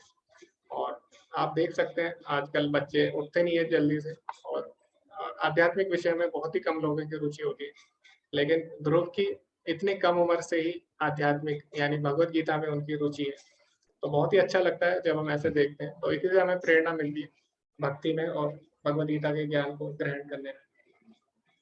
अभी क्योंकि समय बहुत ज्यादा हो चुका है, तो अभी हम लोग एक और भक्त का अनुभव जानेंगे। हरे कृष्णा नीलम माता जी। हरे कृष्णा प्रभु जी, हरे कृष्णा सबको। जी जी माता जी। हाँ जी प्रभु जी, मैं एक बार इस कोर्स को कर चुकी हूँ, ये सेकंड टाइम है, और मुझे बहुत ही अच्छा लगता है। हरे कृष्णा का नाम लेके बहुत अच्छा लगता है। मतलब वही बात जैसे सबसे पहले प्रभु जी ने कहा था कि उसको हम अपने वर्ड्स में एक्सप्लेन नहीं कर सकते हैं। आनंद ही आनंद आता है, बहुत ज्यादा आनंद आता है। और जो चीजें हमारे कोई गुरु नहीं है, हमें कहीं से सीखने के लिए नहीं मिलती, तो इस कोर्स के माध्यम से बहुत ही अच्छा, हमें बहुत अच्छी शिक्षा मिल रही है। हम बच्चों तक अपनी उन चीजों को पहुंचा पा रहे हैं, क्योंकि जिस चीज का नॉलेज हमको खुद को ही नहीं है, तो हम अपने बच्चों को क्या सिखाएंगे। तो इस कोर्स के माध्यम से हमें बहुत सारी नई नई चीजें कृष्णा जी के बारे में, राधा जी के बारे में, तुलसी जी के बारे में, जो चीजें हमें नहीं पता थी, बहुत सारी चीजें सीखने के लिए मिल रही है इस कोर्स से हमें। हरे कृष्णा प्रभु जी, हरे कृष्णा। धन्यवाद माता जी। हरे कृष्ण। तो माता जी ने बहुत ही अच्छी चीज बोली कि जब तक हमें खुद नहीं पता भगवान के बारे में, हम अपने बच्चों को कैसे उसके बारे में बता सकते हैं। तो भगवान बोलते हैं भगवत गीता में, यद्यत आचरति श्रेष्ठ तत्त दैवित्रो जना, यानी जो श्रेष्ठ पुरुष जैसा आचरण करते हैं बाकी लोग भी वैसे ही आचरण करते हैं। तो माता पिता जैसे आचरण करेंगे, क्योंकि जो घर गृहस्थी है उसमें माता पिता को श्रेष्ठ माना जाता है, तो माता पिता जैसा आचरण करेंगे बच्चे भी वैसे ही आचरण करते हैं। तो ये भगवान बोलते हैं भगवत गीता में। इसलिए माता पिता को चाहिए कि वो अच्छा भगवान के बारे में जाने, अच्छा भगवान का ज्ञान ले, और तभी जो उनके संतान है या उनके घर में जो लोग हैं वो भी तभी उसका अनुसरण करेंगे। क्योंकि जब तक कोई खुद अगर कोई गलत काम कर रहा है, तो अपने बच्चों को कैसे बता सकता है फिर कि आपको गलत काम नहीं करना है। तो यही बात भगवान भगवत गीता में भी बोलते हैं। इसीलिए हमें भगवत गीता के ज्ञान को अच्छी तरह से लेना है, और सभी को परिवार में इसको सभी को बांटना चाहिए, अपने परिवार में जो भी रिश्तेदार है सभी को। ओके, तो अभी हम बताएंगे कक्षा में आपको किस तरह का व्यवहार करना चाहिए। तो अभी पहले कोर्स जो होता था 18 दिवसीय, ये ऑफलाइन होता था और मंदिर में जाके इस कोर्स को करना होता था। तो अगर आप मंदिर में जाते हैं तो आपको क्या करना होता है, वहां पे बैठना होता है और सावधानी से बैठना होता है, और आपको नहा धो के मंदिर में जाना होता है। और मंदिर पता नहीं आपके घर से कितनी दूर हो, तो आपको उसके लिए यात्रा भी करनी पड़ती है कुछ समय। तो बहुत परेशानी के साथ आपको ये करना पड़ता था। लेकिन अभी जब से कोर्स ऑनलाइन हुआ है, तो आपको ये चीजें करने की आवश्यकता नहीं है। आपको बस केवल उठना है सुबह, अपना मोबाइल ऑन करना है और आप भगवत गीता सुन सकते हैं, आपको कुछ नहीं करना। लेकिन इसका मतलब ये नहीं है कि आप इसको गंभीरता से ना लें। अगर क्योंकि क्या होता है, जो चीज हमें आसानी से मिल जाती है उसको हम गंभीरता से नहीं लेते, लेकिन हमें क्या करना है, इसको गंभीरता से लेना होगा। तो कई लोग हो सकता है अभी सो गए हो, या कई लोग हो सकता है लेटे लेटे इसको सुन रहे हैं, तो हमें ऐसा नहीं करना।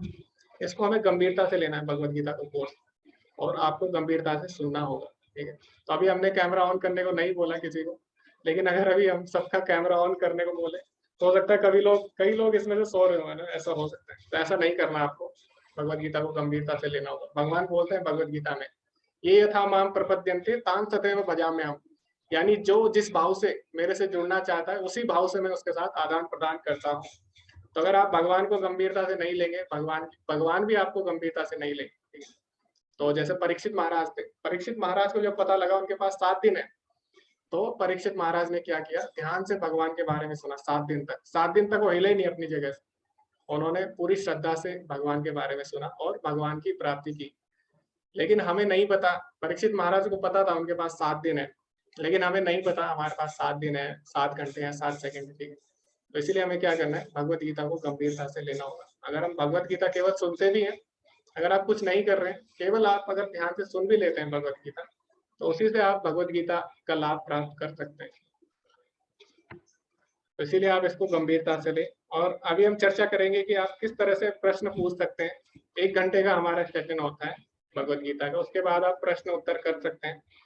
और कैसे कर सकते हैं, सबसे पहले आपको अभी जैसे कई लोगों ने हैंड रेज किया है, आपको हैंड रेज करना है जूम में, ठीक है। ऐसे नहीं कि आप वीडियो में हैंड रेज कर रहे हो, क्योंकि वीडियो यहाँ पे दिखाई नहीं देती मेरे। अगर आप हैंड रेज करते हो तो यहाँ पे आ जाता है मैसेज। उसके बाद आप हैंड रेज करिए और आप अपना प्रश्न पूछ सकते हैं। आपको मैं अनम्यूट कर दूंगा, उसके बाद आप अपना प्रश्न पूछ सकते हैं। लेकिन कई बार क्या होता है कि कुछ प्रश्न ऐसे होते हैं जो हम कक्षा में नहीं पूछ पाते।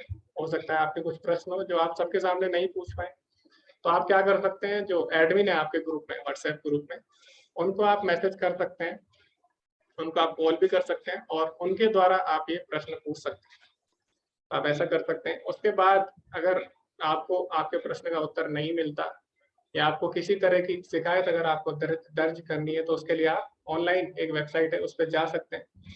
और जो अध्यक्ष है हमारे नामनिष्ठ दास प्रभु जी, उनको भी आप मेल कर सकते हैं अगर आपको कोई समस्या आती है।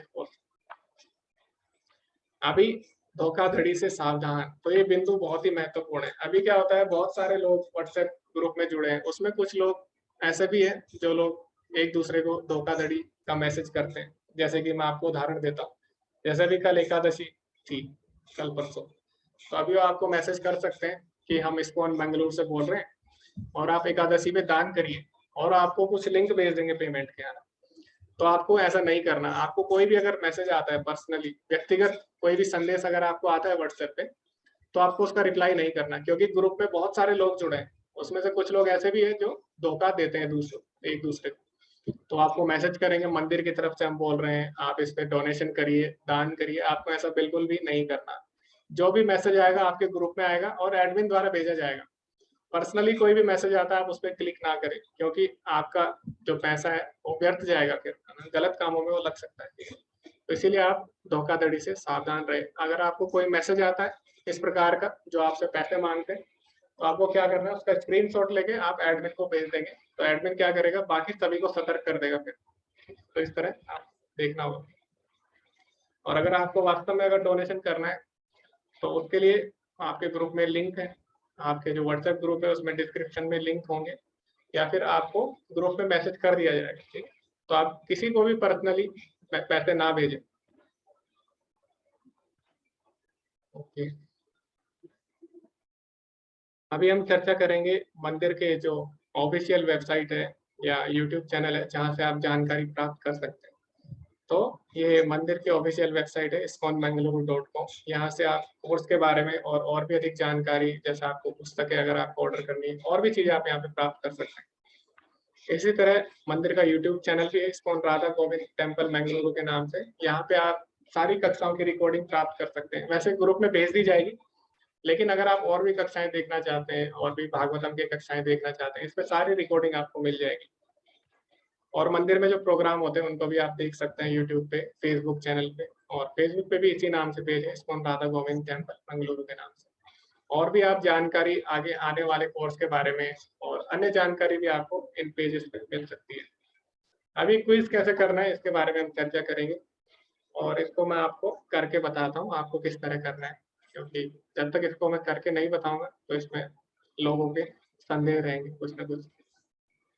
तो अभी सबसे पहले आपको इंटरनेट खोलना होगा, इसके लिए इंटरनेट पे जाना होगा। आप देख सकते हैं यहाँ पे आपको इस्कॉन बेंगलुरु यहाँ पे टाइप करना होगा।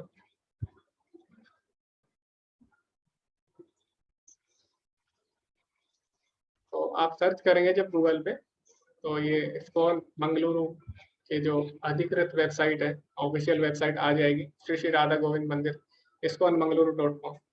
आपको इसमें अंदर भी जाने की आवश्यकता नहीं है, आपको बाहर से एक लिंक मिल जाएगा। यहाँ पे लिखा है नीचे क्विज लिंक, तो आप इस पे डायरेक्ट जाके क्विज तक पहुंच सकते हैं। यहाँ पे आपको क्लिक करना है, इस तरह क्विज खुल जाएंगी आपके सामने। थोड़ा समय लग रहा है इसमें। अभी यहाँ पे अलग अलग भाषाएं आ जाएंगी, क्योंकि ये जो कोर्स हो रहा है बहुत सारी भाषाओं में हो रहा है। इंग्लिश में हो रहा है, मलयालम, उड़िया, हिंदी, तमिल, गुजराती, कन्नड़, तेलुगु, ठीक है, बहुत सारी भाषाओं में कोर्स है। तो आपको हिंदी पे क्लिक करना है, क्योंकि हम हिंदी में इस कोर्स को कर रहे हैं। और फिर हिंदी पे जब आप क्लिक करेंगे तो इस तरह वेबसाइट खुल जाएगी। और अभी क्या करना है आपको, यहाँ पे आपको जैसे अभी मैंने इस पे पहले से अकाउंट बना रखा है, लेकिन अभी आप क्योंकि पहली बार एक क्विज कर रहे हैं तो आपको इस पे अकाउंट बनाना होगा। यहाँ पे एक रजिस्टर का ऑप्शन आएगा, आपको उस पे अपना ईमेल आईडी और पासवर्ड डालना है और इस प्रकार आपका अकाउंट बन जाएगा मंदिर के पेज पे। और फिर उसके बाद आप क्विज दे सकते हैं। तो सबसे पहले आप जब ऐसा करेंगे तो आपके सामने आएंगे डे 0 क्विज। तो डे 0 क्या है, अभ्यास के लिए खाली, इसका कोई भी अंक नहीं जुड़ेंगे। तो आप अभ्यास के लिए डे 0 क्विज दे सकते हैं। इस तरह आप इस पर क्लिक करें डे 0 पे और फिर दोबारा यहाँ पे क्लिक करेंगे हम डे 0 पे और स्टार्ट क्विज करके यहाँ पे एक आएगा, यहाँ पे आप क्लिक करें। तो अभी यहाँ पे सारी क्वेश्चन आंसर आ जाएंगे, सारे प्रश्न उत्तर। तो आपको एक सही उत्तर यहाँ पे चुनना है, सही विकल्प। इस तरह आपको बहुविकल्पीय प्रश्न मिल जाएंगे, उसमें से आपको एक विकल्प चुनना होगा। तो जैसे यहाँ पे लिखा है हमारे इस्कॉन श्री श्री राधा गोविंद की आधिकारिक वेबसाइट कौन सी है, तो अभी हमने क्या देखा, इस्कॉन मंगलुरु.com इस नाम से। तो इस तरह के ये तो साधारण प्रश्न है, लेकिन आपको जो कोर्स में जो पढ़ाया जा रहा है उसके ऊपर प्रश्न आएंगे और इस तरह आप इस पर क्लिक कर सकते हैं और चेक कर सकते हैं। ठीक है, इस तरह ये सही उत्तर होगा तो यहाँ पे क्या होगा, हरा हो जाएगा, और गलत होगा तो ये लाल हो जाएगा। इस तरह आपको प्रश्न उत्तर करने, और प्रश्न उत्तर जब आप करेंगे तो अंत में क्या होगा, 18 दिन जब आप कर लेंगे इसको, तो उसके बाद एक ऑप्शन आएगा वेबसाइट पे डाउनलोड सर्टिफिकेट, वहां से आप अपना सर्टिफिकेट डाउनलोड कर सकते हैं। तो इस तरह आपको करना है। तो आगे हम बढ़ते हैं इसी के साथ। अगर आपको कोई भी इसमें अगर आपको कठिनाई होती है तो आप मैसेज कर सकते हैं एडमिन को, वो आपको दोबारा से बता देंगे और आपकी सहायता करेंगे। बुक कैसे खरीदनी है, पुस्तक तो मैंने आपको बता दिया। आप PDF आपको भेज दी जाएगी, और अगर आपको फिर भी अगर आपको हार्ड कॉपी चाहिए इसकी, तो उसके लिए आपको एक लिंक भेज दिया जाएगा, वहां से आप ऑर्डर कर सकते हैं मंदिर की वेबसाइट से। ठीक है, अभी इतना समय तो नहीं है कि आप क्विज हल कर सकें। तो अभी हम संकल्प लेंगे भगवत गीता के कोर्स को पूरा करने के लिए, क्योंकि भगवत गीता का जो हम कोर्स कर रहे हैं ये यज्ञ की तरह है और इसको हमें गंभीरता से लेना होगा।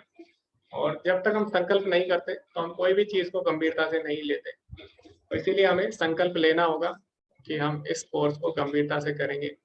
उसके लिए हमें क्या करना होगा, सबसे पहले आचार्य गुरु जन जो भी है उनका आशीर्वाद लेना होगा। उसी के साथ फिर हम कल से इस कोर्स का आरंभ करेंगे। तो अभी हम सब लोग संकल्प लेंगे। कुछ लोगों को मैं अनम्यूट कर दूंगा और मेरे साथ रिपीट कर सकते हैं, क्योंकि अगर मैं सबको अनम्यूट करूंगा तो उससे क्या होगा, बहुत सारा हल्ला मच जाएगा, हमें सुनाई नहीं देगा कौन क्या बोल रहा है। तो इसीलिए मैं कुछ लोगों को अनम्यूट करूंगा। आप मेरे साथ रिपीट कर सकते हैं, संकल्प ले सकते हैं भगवत गीता के कोर्स को पूरा करने का। तो कुछ लोगों को मैं अनम्यूट कर रहा हूँ, आप मेरे साथ रिपीट करना। ठीक है, इसका मैं मतलब भी बताऊंगा आपको, आप चिंता मत करिए। हरे कृष्णा। कुछ लोग जिनके स्क्रीन पे ऑप्शन आ रहा है अनम्यूट का, आप लोग अनम्यूट कर सकते हैं और मेरे साथ रिपीट कर सकते हैं।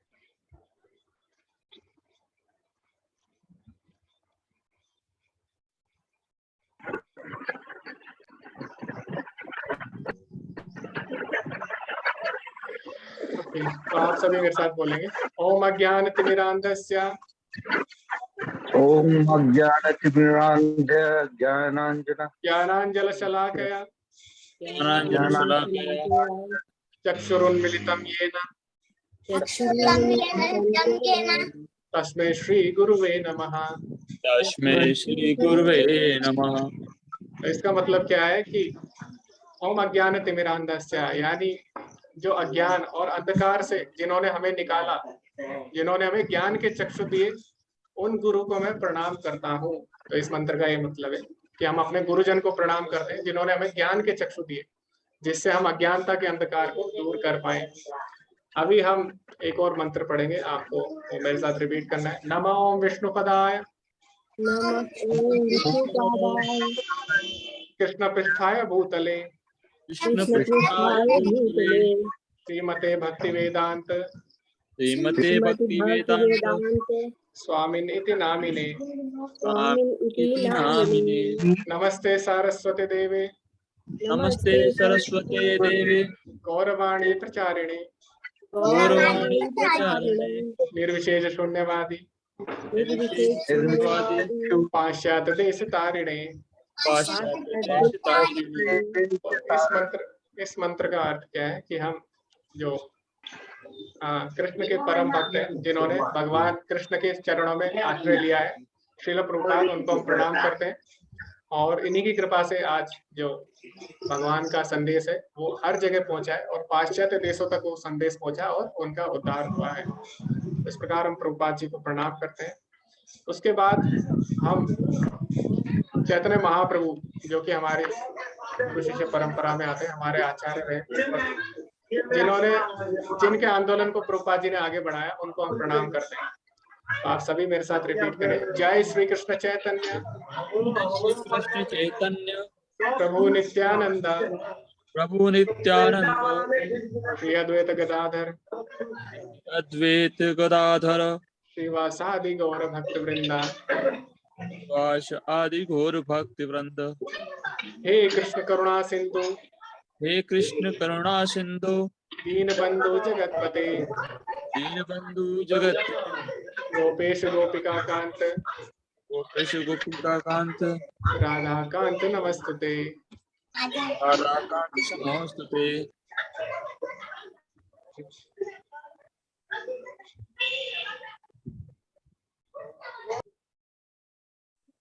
आगे बढ़ते हैं। उसके बाद अभी हम संकल्प लेंगे, तो आप सभी मेरे साथ रिपीट कर सकते हैं।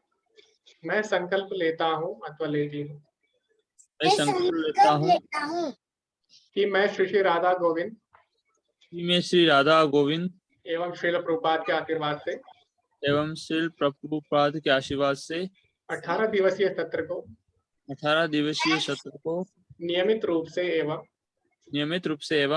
पूर्ण श्रद्धा के साथ समझने का प्रयास करूंगा या करूंगा। समझने का प्रयास करूंगा। तो आपको 3 बार बोलना है। हरे कृष्णा हरे कृष्णा हरे कृष्णा हरे कृष्णा। तो धन्यवाद आप सभी का।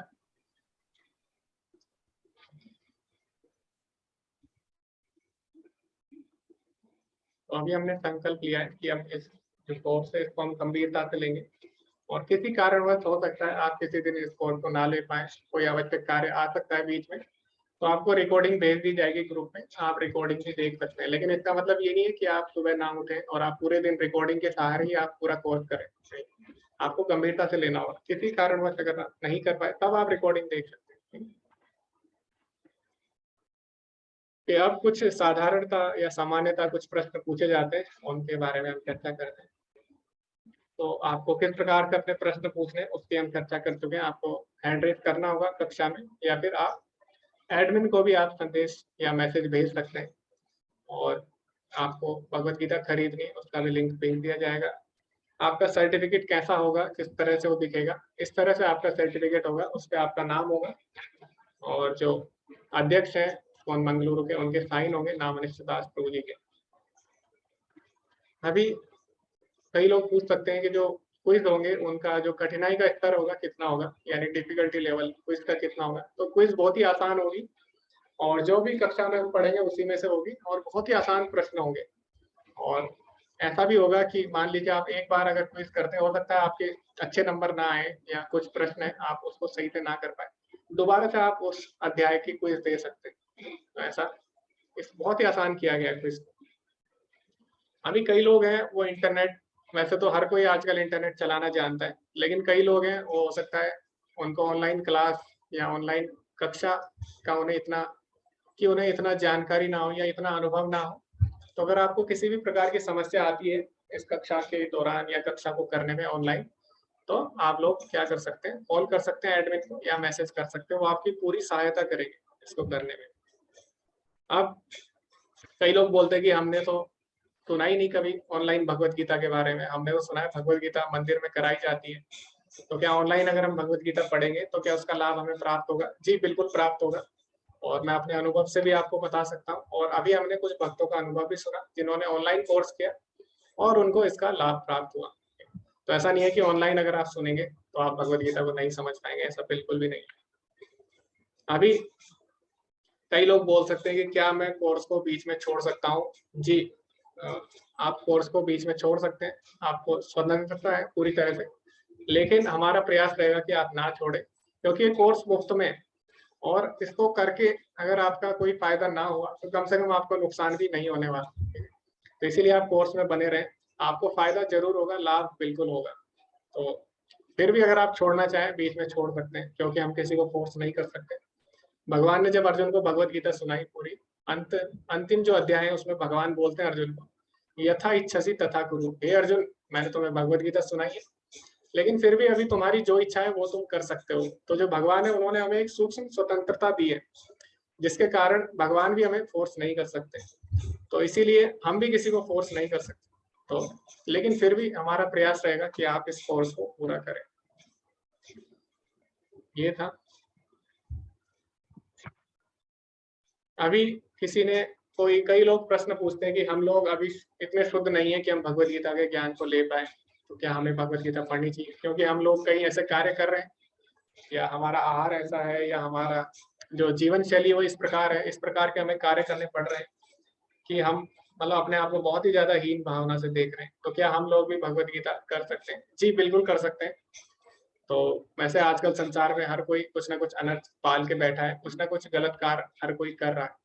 तो ऐसा नहीं है अगर आप गलत कार्य कर रहे हैं कोई, या आपको लगता है ऐसा कि आप कोई गलत कार्य कर रहे हैं, और या फिर आप अपने आप को ऐसा समझते हैं कि मुझे शायद अभी भगवत गीता नहीं करनी चाहिए, अभी मैं और शुद्ध होऊंगा उसके बाद मुझे भगवत गीता करनी है, तो ऐसा बिल्कुल भी नहीं है। क्यों? क्योंकि जब कोई बीमार होता है तो ये नहीं बोलता कि जब मैं सही हो जाऊंगा तब मैं दवाई खाऊंगा, ऐसे नहीं बोलता। वो क्या करता है, जो जितना ज्यादा बीमार होता है उतना ज्यादा वो दवाई को गंभीरता से लेता है। इसी प्रकार अभी हमारे अंदर बहुत सारे अनर्थ है, तो हमें ये नहीं बोलना कि जब तक हम शुद्ध नहीं हो जाएंगे तब तक हम भगवत गीता नहीं पढ़ सकते। तो भगवत गीता इसीलिए है ताकि हमारे अनर्थ दूर हो और हम शुद्ध हो सके। तो दवाई हमें तब लेनी है जब हम बीमार हो, तब नहीं लेनी जब हम सही हो जाए। ठीक है, तो भगवत गीता भी ऐसी है। अभी हम चाहे कोई भी कार्य कर रहे हो, हमें क्या करना है, बस केवल भगवत गीता करनी है। धीरे धीरे अपने आप शुद्ध होंगे। जैसे हम दवाई खाते हैं तो दवाई खाते खाते ही हम लोग सही हो जाते हैं, इसी प्रकार भगवत गीता है। तो हम अभी भले ही किसी भी स्थिति में हो, हम अगर भगवत गीता सुनते हैं तो धीरे धीरे हम अपने आप शुद्ध हो जाते हैं। तो आपको ऐसा बिल्कुल भी नहीं सोचना चाहिए कि हम लोग अभी शुद्ध नहीं है तो हमें भगवत गीता नहीं पढ़नी चाहिए, ऐसा बिल्कुल भी नहीं है। ठीक है, तो भगवान ने ऐसा कहीं भी नहीं बोला है भगवत गीता में, बल्कि भगवान तो इसके उल्टा बोल रहे हैं बिल्कुल। अपि चेत सुदुराचारो भजते माम अनन्य भाग, यानी कोई कितना भी दुराचारी हो, अगर वो मेरी भक्ति कर रहा है या भगवत गीता सुन रहा है, भजते माम अनन्य भाग साधु रेव समंतव्य, उसको साधु समझना चाहिए। तो भगवान ऐसा बोलते हैं। इसीलिए भगवत गीता हमें पढ़नी चाहिए, चाहे हम किसी भी अवस्था में हो। तो कलयुग में कोई भी नियम या काल नहीं है, ऐसा बोला जाता है। तत्र पिता नियमिता स्मरणे ने काला, यानी भगवान को स्मरण करने के, भगवान का नाम लेने के, भगवान के बारे में सुनने के कलयुग में कोई भी नियम और काल नहीं है। आप कभी भी भगवान के बारे में सुन सकते हैं, किसी भी अवस्था में आप भगवान के बारे में सुन सकते हैं। तो विशेष लाभ केवल कलयुग में ही प्राप्त है। तो इसीलिए आप भगवत गीता को सुने, गंभीरता से इसको लें। तो इसी के साथ आज का जो सत्र है ये समाप्त हो चुका है। किसी के कोई प्रश्न है तो आप हैंड रेज कर सकते हैं, आप पूछ सकते हैं। किसी को कोई डाउट है आज के सत्र से लेके, किसी को कोई डाउट है तो आप पूछ सकते हैं। जी हरे कृष्णा प्रेम प्रभु जी। ओके, शायद आज तो किसी को कोई डाउट नहीं है। कल से हम भगवत गीता अध्याय 1 आरंभ करेंगे, उसमें किसी को कोई डाउट आएगा आप लोग हैंड रेज कर सकते हैं। और आपको ध्यान देना होगा, जब आप डाउट पूछें तो आपको कक्षा में जो पढ़ाया जा रहा है उसी से संबंधित आपको पूछना होगा। ठीक है, तो अगर आप गणित की कक्षा में बैठते हैं तो आप गणित की कक्षा में बैठे हो, तो ऐसा नहीं है कि आप भौतिक विज्ञान के डाउट वहां पे पूछे या फिर आप केमिस्ट्री के डाउट पूछे। इसलिए जो कोर्स हम कर रहे हैं आप उसी से संबंधित डाउट पूछे। इससे क्या होगा, जो और भी लोग हैं उनके भी डाउट होते हैं तो उनका समय बच जाएगा। फिर है ना, अगर हम इधर उधर के टॉपिक पे चर्चा करेंगे तो ऐसे में जिसके डाउट है, जिसको सच में डाउट पूछना था इस कोर्स से लेके, उसका डाउट फिर रह जाएगा, वहां तक हम पहुंच नहीं पाएंगे। तो इसीलिए जो कोर्स से संबंधित चीजें वही उसी के बारे में चर्चा करेंगे। ठीक, हरे कृष्णा। राखी माता जी। हरे कृष्णा। हरे कृष्ण प्रभु जी, प्रेम प्रेम बोल रहा हूँ। प्रेम जी प्रेम प्रेम प्रभु जी। हरे कृष्णा। मैं आपसे जुड़ा था शायद 2-3 महीने पहले। जी जी प्रभु हाँ, जी। याद होगा आपको। हाँ, आप मैं लेवल 2 में भी थे। हाँ जी लेवल 2 में भी था। थोड़ा फोन वोन खराब हो गया था, इस वजह से आज मैं किसी से मांग के फोन लेके आया था क्लास करने के लिए, और मैं दिल्ली चला गया था। दिल्ली इस्कॉन में ही हूँ मैं। और आपको बड़ा बड़ा धन्यवाद, दंडवत प्रणाम आपको। सॉरी मैं भूल गया। हरे कृष्ण प्रभु जी, दंडवत प्रणाम। जी धन्यवाद ठीक है, प्रभु जी। तब हाँ जी मैं आपके वजह से वहाँ इस्कॉन में जुड़ा और वहाँ मैं सेवा कर रहा हूँ। बहुत बहुत बहुत बहुत धन्यवाद। और लेवल 3 में चल रहा हूँ सर। अभी आप हाँ, कौन से मंदिर में है दिल्ली में? East of Kailash. श्री हाँ स्टॉप कैलाश में श्री जी राधा प्रसाद। जी, बहुत ही सुंदर जगह आप पहुंच चुके हैं प्रभु जी, धन्यवाद। हरे कृष्ण। वो आपकी ही बदौलत है जब मैं वहाँ पहुंचा, शिला प्रभुपाद की इच्छा से वहाँ पहुंचा, और गांव में थोड़ा प्रचार सा कर रहा हूँ बस। आप गांव में आया हुआ था। जी जी जी, बहुत ही अच्छा लगा प्रभु जी सुन के, धन्यवाद। मैंने कभी जी प्रभु जी, हरे कृष्णा, आप अनम्यूट करिए। जी जी अरे जी जी, कभी बोलिए आपको प्रभु। लगा कभी आपको लगा हो क्या वो प्रेम प्रभु जी चले गए हूँ? मैं ऐसा नहीं है, मैंने ऐसा नहीं किया था। मैं यहाँ से जैसे मेरा फोन खराब हुआ, मैं सोच रहा लगा मेरी भक्ति खत्म हो जाएगी, तो इस वजह से मैं दिल्ली चला गया। जी जी जी, बहुत ही अच्छा लगा प्रभु जी सुन के, धन्यवाद। बहुत बहुत धन्यवाद। हरे कृष्णा प्रभु जी, दंडवत प्रणाम आपको। हरे कृष्णा प्रभु जी, धन्यवाद, प्रणाम। ओके, तो प्रभु जी अभी सेवा कर रहे हैं, मंदिर से जुड़ चुके हैं, तो बहुत ही अच्छा लगा सुन के जब कोई भगवान की सेवा करता है इस तरह से। तो दिल्ली में मंदिर है इस वक्त, कैलाश कैलाश कॉलोनी के पास, बहुत ही अच्छा मंदिर है। और जब भी हम लोग दिल्ली जाते हैं तो मंदिर में जरूर जाते हैं। आप कुछ समय वहाँ पे ठहर सकते हैं, विश्राम कर सकते हैं, बहुत ही अच्छा है। और दर्शन भी कर सकते हैं राधा पार्षद के। और वहाँ पे प्रवचन चलते रहते हैं भागवतम के, भगवद गीता के, वो भी आप सुन सकते हैं। तो दिल्ली तो हर कोई जाता है, जब किसी को कहीं जाना होता है तो दिल्ली से ही हम लोग जाते हैं मैक्सिमम। तो आप वहाँ पे मंदिर में आप रुक सकते हैं अगर आपके पास थोड़ा समय है। हरे कृष्णा मानसी माता जी।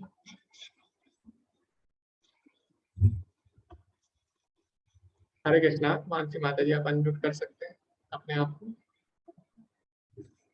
आपकी स्क्रीन पे आ रहा होगा अनम्यूट का ऑप्शन, आप उस पर क्लिक कर सकते हैं। हरे कृष्णा। हरे जी कृष्णा। जी जी जी मुझे ये जानना था कि जैसे कि किसी दिन हम कोई क्लास मिस कर देते हैं तो हमें उसका कोई रिकॉर्डेड सेशन मिलेगा जी या? जी, आपको रिकॉर्डिंग भेज दी जाएगी ग्रुप में, यूट्यूब का लिंक भेज दिया जाएगा, वहां से आप रिकॉर्डिंग सुन सकते हैं। ओके, धन्यवाद। हरे जी कृष्णा। धन्यवाद। हरे कृष्णा।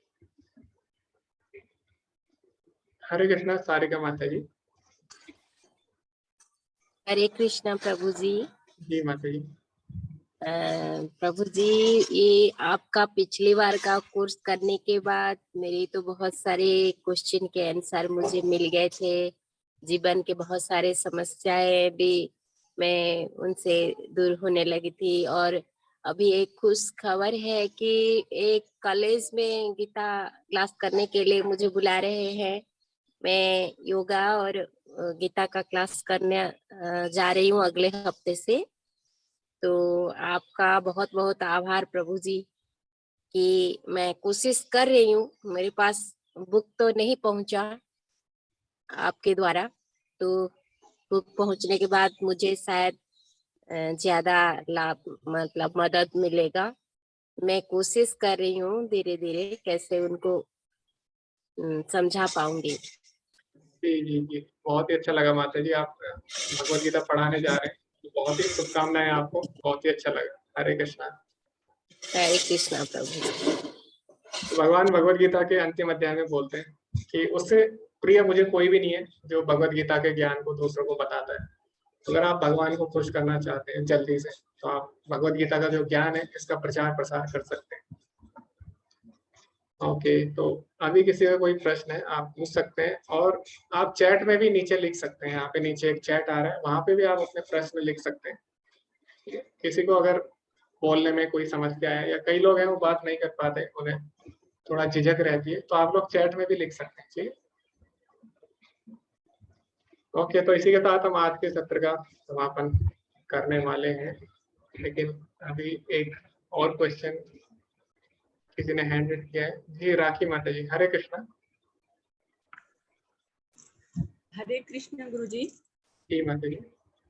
जी, मैं योग से जुड़ी हुई हूँ और योग के ही क्लास में मैंने गीता के बारे में, गीता में योग को पढ़ा, जिसमें बताया गया है कि दूसरा अध्याय के 48वें श्लोक में कि समत्वम योगी उच्यते, मतलब समभाव में रहना ही योग है। जी जी जी। तो इस तरह से पढ़ते हुए उसमें काफी अच्छा इंटरेस्ट जगा, और उसे विस्तृत रूप से जानने के लिए मैंने पहले भी एक बार क्लास ज्वाइन किया था, लेकिन किसी कारण बस योग से क्लास वगैरह रहने के कारण मैं नहीं कर पाई। तो मुझे जानकारी ये चाहिए कि जैसे इसमें आपने बताया कि लेवल 1 है, लेवल 2 है, लेवल 3 इस तरह का कोर्स है, तो क्या वो कोर्स करने के बाद नेक्स्ट जैसे मैं इसमें योग में करने के लिए एप्लीकेशन डालती हूँ कि मैं योग सिखाना है मुझे यूनिवर्सिटी वगैरह में, तो क्या वो सर्टिफिकेट भी मैं उसमें, क्योंकि ये तो हमारा योग से रिलेटेड है, योग में एक अध्याय ही है इसको पढ़ना, तो क्या वो सर्टिफिकेट इसमें मैं ऐड कर सकती हूँ जिससे मुझे बेनिफिट मिले? जी माता जी, बिल्कुल आप वो सर्टिफिकेट दिखा सकते हैं और सर्टिफिकेट आपको 1 के बाद में मिल जाएगा। अभी आप 18 दिन का कोर्स करते हैं तो अभी भी आपको सर्टिफिकेट मिल जाएगा। उसके बाद आगे के लेवल के कोर्स भी करते हैं, उसके भी आपको सर्टिफिकेट मिल जाएगा।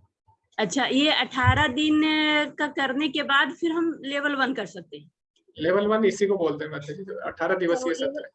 हाँ, 18 दिवसीय सत्र को ही लेवल 1 बोलते हाँ, हैं। इसके बाद आपको सर्टिफिकेट मिल जाएगा लेवल 1 का और उसके बाद आप आगे के लेवल के भी कोर्स कर सकते हैं, उसके बाद भी आपको सर्टिफिकेट मिलते रहेंगे। जी धन्यवाद। जी धन्यवाद।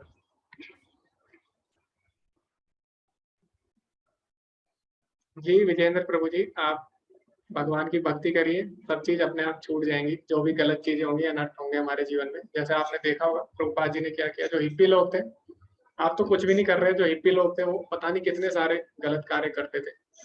तो भगवान बोलते हैं जब हमें उच्च रस का आस्वादन होता है, रसवर्जम रसोप्यस्त्यम परम दृष्टा निवर्तते, उसके बाद हम जो निचले स्तर के रस होते हैं उनको अपने आप छोड़ देते हैं। जब आप भगवान के बारे में सुनेंगे, भगवान की भक्ति आप करेंगे, तो सारी जो भी अनर्थ है अपने आप दूर हो जाएंगे, क्योंकि आपको उच्च रस मिल जाएगा। जैसे एक बच्चा होता है मिट्टी खाता है बचपन में, लेकिन जब वो थोड़ा बड़ा होता है तो उसके बाद उसको अच्छी अच्छी मिठाइयाँ मिलती है, अच्छी अच्छी चीजें खाने को मिलती है, तो फिर वो मिट्टी खाना छोड़ देता है। इसी प्रकार जब कोई भगवान की भक्ति करता है तो जो गलत कार्य है जिसमें उसे अभी रुचि आ रही है, तो गलत कार्य में उसकी रुचि नहीं आती फिर, क्योंकि उसको उच्च रस का आस्वादन हो चुका है। तो इसीलिए आप भगवद गीता सुनते रहिए, गलत काम अपने आप छूट जाएंगे सारे। जी माता जी, वैष्णवी माता जी, 4 लेवल होते हैं अलग अलग स्तर के। उसके बाद भक्ति शास्त्री एक कोर्स होता है, जिसके बाद आपको इस्कॉन जो मायापुर है, जो कि जहाँ पे मेन ऑफिस है, वहां से आपको एक कोर्स कराया जाता है भक्ति शास्त्री। उसके बाद आपको एक भक्ति शास्त्री की उपाधि दी जाती है इस्कॉन की तरफ से जी। और उसके बाद भी बहुत सारे कोर्स, तो कोर्स की कोई सीमा नहीं, भक्ति शास्त्री कोर्स होता है, भक्ति वैभव, भक्ति वेदांत, बहुत सारे कोर्स होते हैं। ओके, तो हमारे जो पहले के जो भक्त हैं जो इस कोर्स को कर चुके हैं वो भी जुड़े हैं, बार बार इस कोर्स को करते हैं। सुधीर प्रभु जी, उनसे भी हम सुनेंगे। हरे कृष्णा सुधीर प्रभु जी। प्रभु जी को दंडवत प्रणाम। प्रभु जी, समस्या आ रही है कि जो मंत्र जाप करते हैं, सुबह मैं एक ही माला कर पाता हूँ, तो उच्चारण भी सही करता हूँ, नहा धो के करता हूँ, तुलसी माला पे करता हूँ, लेकिन मुंह से तो वो मंत्र का निकलता है, ब्रेन में प्रभु जी और बातें आ जाती हैं कि ये दिन भर करना है, ये करना है, ये करना है। उससे मैं कैसे अपने को मुक्त करूं? जी, तो बहुत ही अच्छा आपका प्रश्न है। तो भगवान बोलते हैं भगवत गीता में कि चंचलम ही मनः कृष्ण, ऐसा अर्जुन बोलता है भगवान को कि जो मन है बड़ा ही चंचल है। तो भगवान बोलते हैं हाँ, असंचय महाभाव, इसमें कोई भी शक नहीं है, संदेह नहीं है, मन तो चंचल है ही। लेकिन भगवान ने 2 तरीके बताए मन को काबू में करने के। तो भगवान बोलते हैं अभ्यास है न तो कौन दिया, यानी प्रैक्टिस करो, बार बार प्रैक्टिस करो। भगवान बोलते हैं अभ्यास है न तो कौन दिया, वैराग्य चक्र थे। वैराग्य मतलब जो गलत चीज है, मतलब जो सांसारिक चीज है उनके बारे में कम से कम सोचना, कम से कम उनमें रुचि लेना। तो जब हम आध्यात्मिक चीजों में ज्यादा रुचि लेंगे, जब आप भगवद गीता को पढ़िए, ठीक है, ज्यादा से ज्यादा, और आध्यात्मिक विषयों के बारे में सुनिए, तो इससे क्या होगा, इससे और आप साथ साथ अभ्यास करते रहिए। जो 2 चीजें भगवान ने बताई, उससे आपका मन अपने आप काबू में आ जाएगा। तो जब क्या करते हैं, जब आपने देखा हो, जब भगवान ने कालिया के सिर पे नृत्य किया था, तो सबसे पहले क्या हुआ, विष बाहर आया था कालिया का सारा, फिर कालिया शुद्ध हो गया था। तो जब हम भगवान का नाम लेते हैं, भगवान हमारी जीवा पे नृत्य करते हैं उस समय, तो उस समय हमारे मन में जितने भी गलत विचार होते हैं, जितने भी गलत चीजें होती है, एक विष की तरह रहती है हमारे मन में। तो क्या होता है, बाहर आने लगती है धीरे धीरे। तो इसी तरह वो विचार आएंगे शुरू में, लेकिन धीरे धीरे साफ होगा, शुद्ध होगा आपका हृदय, ठीक है। तो शुरू में विष निकलेगा, लेकिन बाद में इसमें अमृत, जैसे समुद्र मंथन होता है, उसमें शुरू में विष निकलता है, लास्ट में अमृत निकलता है। इसी तरह जब हम भगवान का नाम लेंगे, तो हमारे हृदय में जो भी गंदगी है वो बाहर निकलेगी, गलत चीजें सारी आएंगी, उसके बाद धीरे धीरे शुद्धिकरण होगा। तो आप लगे रहिए, इसको बिल्कुल भी ना छोड़ें। ठीक है, बहुत बहुत धन्यवाद गुरु जी। हरे कृष्णा। धन्यवाद। ओके, तो अभी समय काफी हो चुका है, अभी हम एक और भक्त हैं उनके डाउट लेंगे। जी तन्मय प्रभु जी बोल रहे हैं, हनुमान चालीसा पढ़ते हैं, लेकिन जी आपका भी सेम डाउट है, उसका भी आंसर आपको अभी मिल गया होगा। सेम अभी प्रभु जी ने पूछा था किस प्रकार आप अपने मन को वश में कर सकते हैं। और अभी और भी चीजें हैं भगवत गीता में मन के विषय में, तो आप भगवत गीता को ध्यान से सुनते रहिए। भगवान ने बहुत सारी चीजें इसमें बताई है मन को वश में करने के लिए।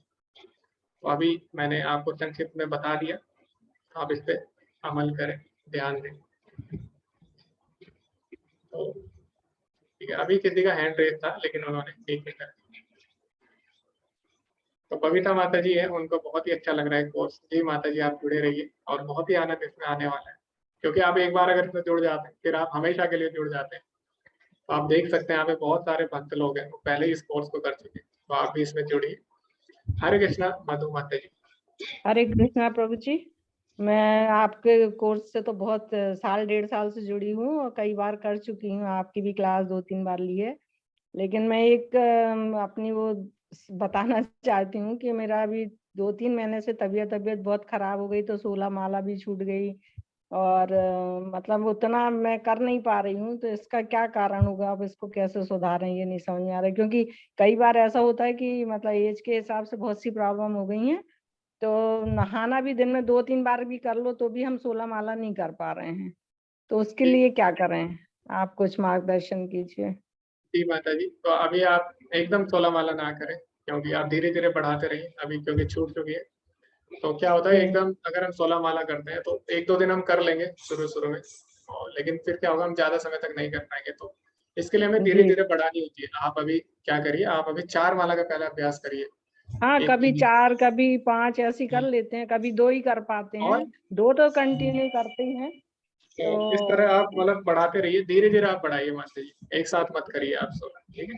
तो धीरे धीरे आप बढ़ाएंगे, फिर आपको पता भी नहीं लगेगा कब आप उसमें 16 माला करते रहे। जैसे हम शुरू में हम जब 2 माला करते थे, हमको बहुत वो लगता था कि कितना समय जा रहा है, लेकिन अभी हम जब हमने 4 माला की तब हमको लगा कि अरे 2 माला तो फिर भी ठीक है। फिर हमने 8 माला की, फिर हमको लगा अरे 4 माला ही ठीक थी, लेकिन अभी हम 16 माला कर रहे हैं। तो इस तरह आप धीरे धीरे जब बढ़ाएंगे तो आपको नहीं, 1.5 साल तो हमारे 16 चल गई अच्छे से, फिर जो तबीयत खराब हुई तो लेटे लेटे भी की हमने बहुत दिन तक। अब कुछ ऐसी प्रॉब्लम हो गई कि माला उठाती हूँ बस, फिर कुछ ना कुछ ऐसी दिक्कत आती है कि फिर वही नहाना धोना ये सब करना, तो कर ही नहीं पा रही हूँ। 2 ही कर ले रही हूँ, वही बहुत लग रहा है, मगर मन में एक बहुत खराब लगता रहता है कि मैं नहीं कर पा रही। तो आप धीरे धीरे बढ़ाइए माता जी। अभी आप प्रण कीजिए कि आप 4 कम से कम करेंगे, उसके बाद धीरे धीरे आप जैसे अगली एकादशी है उस पर आप बढ़ा सकते हैं, फिर 2 और। जी, एकादशी पे तो करती हूँ कोशिश पूरी 16 करने की, और बाकी टाइम का जरूर अब देखते हैं, अब कृष्णा जी का ही है, जैसा वो करेंगे वैसे ही होगा। बाकी आप भगवान के बारे में सुनते रहिए, क्योंकि जब हम भगवान के बारे में सुनेंगे तो उनके नाम में रुचि आएगी हमारी, और जब रुचि आएगी तो हमें प्रेरणा मिलेगी और ज्यादा भगवान का नाम लेने। जी जी जी, हरे कृष्णा प्रभु जी। हरे कृष्णा केडी सिंह प्रभु जी, आप कुछ पूछना चाहते हैं? हरे कृष्ण प्रभु जी। जी जी। मेरा नाम कुलदीप है जी। जी जी जी। प्रभु जी, ये मेरे जीवन का पहला कोर्स है जिसमें मैं पार्टिसिपेट कर रहा हूँ जी जी। तो मेरा प्रश्न ये है कि आज तक मैं मतलब कृष्ण जी को प्रणाम करता हूँ, ठीक है, जहां भी मंदिर होता है जो भी है मतलब पूजा पाठ कर लेते हैं, लेकिन पहले से ही मेरा भगवान शिव और माँ दुर्गा की तरफ रहा है झुकाव जो भी है, ठीक है जी। जी, तो मुझे मुझे मतलब एक चीज समझ में नहीं आती प्रभु जी कि जैसे ईष्ट चयन या गुरु चयन इनका कैसे किया जाए कि मेरा यही ईष्ट है और इनके द्वारा ही मुझे आगे अपने जीवन को बढ़ाना है या उस मार्ग पे चलना है। तो प्रभु जी अभी क्या है कि शिव जी के जीवन से भी हम काफी कुछ सीखते हैं, शिव जी की जो लीलाएं उनसे भी काफी कुछ सीखते हैं। लेकिन अभी जो भगवत गीता है वो विशेष स्तर क्या है, कलयुग के लिए बोली गई है, क्योंकि भगवत गीता कब बोली गई, जब द्वापर युग खत्म होने वाला था, कलयुग आने वाला है। और भगवत गीता की जो शिक्षाएं हैं अभी वो कलयुग के जीवों के लिए ही विशेषकर बनाई गई। जैसे कि एक बीमारी होती है किसी को, उसकी बहुत सारी दवाइयां होती है, लेकिन डॉक्टर क्या करता है, विशेष परिस्थिति के हिसाब से एक विशेष दवाई देता है। इसीलिए हम कलयुग में क्या करते हैं, भगवत गीता पे ज्यादा ध्यान दिया है। और जितने भी संप्रदाय हैं आपने देखा होगा, भगवत गीता पे जरूर सबने टीका और टिप्पणी लिखी है, बाकी और शास्त्र पे लिखी ना हो। इसीलिए कलयुग में हम क्या करते हैं, जो भगवान श्री कृष्ण की शिक्षाएं उन पर ध्यान देते हैं। और आपके इष्ट कोई भी हो उससे फर्क नहीं पड़ता, क्योंकि अगर हम भगवान के बारे में और जो भगवान कृष्ण की अगर हम शिक्षाओं के बारे में पढ़ते हैं तो ऐसा नहीं है आप शिव जी को मानते हो तो शिव जी बुरा मान जाएंगे, ऐसा बिल्कुल भी नहीं है। और जैसे कि अगर आप राम रक्षा स्तोत्रम पढ़ेंगे, उसमें पार्वती पूछती है शिव जी से कि आप हमेशा किसका ध्यान करते रहते हैं, तो शिव जी बोलते हैं उसमें, श्री राम रामेति रामेति रमे रामे मनोरमे सहस्त्र नाम तत्तुल्यम राम नाम वरानने। शिव जी बोलते हैं मैं राम नाम वरानने यानी राम नाम को धारण करता हूँ, ये जो नाम है इसी का मैं जप करता हूँ हमेशा। और जो राम का नाम है वो 1000 विष्णु के 1000 नामों के बराबर है। तो ऐसा नहीं है, शिव जी भी राम नाम का जप कर रहे हैं। और अगर आप राम के बारे में, कृष्ण के बारे में सुनते हैं, उनकी शिक्षाओं के बारे में, तो ऐसा नहीं है जो शिव जी को अगर आप मानते हैं अपना इष्ट देव, तो शिव जी ऐसा नहीं है कि वो बुरा मान जाएंगे, बल्कि शिव जी भी और ज्यादा प्रसन्न होंगे। तो आप सुनते रहिए। आप कृष्ण को, हमें क्या करना है, हमें किसी को छोड़ना नहीं है। अगर आप शिव जी को पूजा करते हैं तो आप करते रहिए, हमें किसी भी चीज को नहीं छोड़ना। हमें क्या करना है, केवल कृष्ण को जोड़ना है। तो आप इस तरह जुड़े रहिए, ठीक है प्रभु जी। और किसी को भी आप इष्ट मानिए, इसमें कोई फर्क नहीं पड़ता। बस आप क्या है, कलयुग में हमें क्या करना है, भगवान कृष्ण की शिक्षाएं हैं वो कलयुग के लिए विशेषकर, तो इसीलिए उस पर हमें ज्यादा ध्यान देना, ठीक है जी। अब प्रभु जी, मैंने जैसे मैं जप करता हूँ तो मैं भगवान शिव का जप करता हूँ या माँ अम्बे जगदम्बे का, ठीक है जी। तो श्री कृष्ण जी की बहुत ही कम माला की है मैंने अपने जीवन में, जो मेरी सत्यता है, ठीक है जी।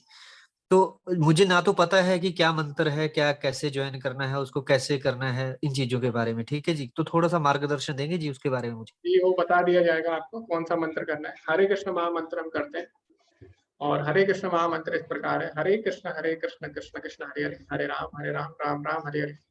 तो जो मंत्र है विशेषकर कलयुग के लिए बनाया गया है। और ये ऐसा नहीं है ये मंत्र हमने खुद से बनाया है, ये बहुत सारे शास्त्रों में मंत्र दिया है। विशेषकर जो कली संतरण उपनिषद है उसमें ये मंत्र दिया है।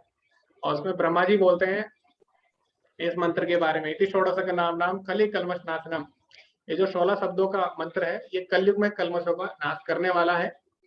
सर्व वेदेषु दृश्यते, मैंने सारे वेद छान मारे, न तो परतर उपाय, इसके अलावा कोई भी उपाय नहीं है। तो हरे कृष्ण महामंत्र विशेषकर कलयुग के लिए बना है।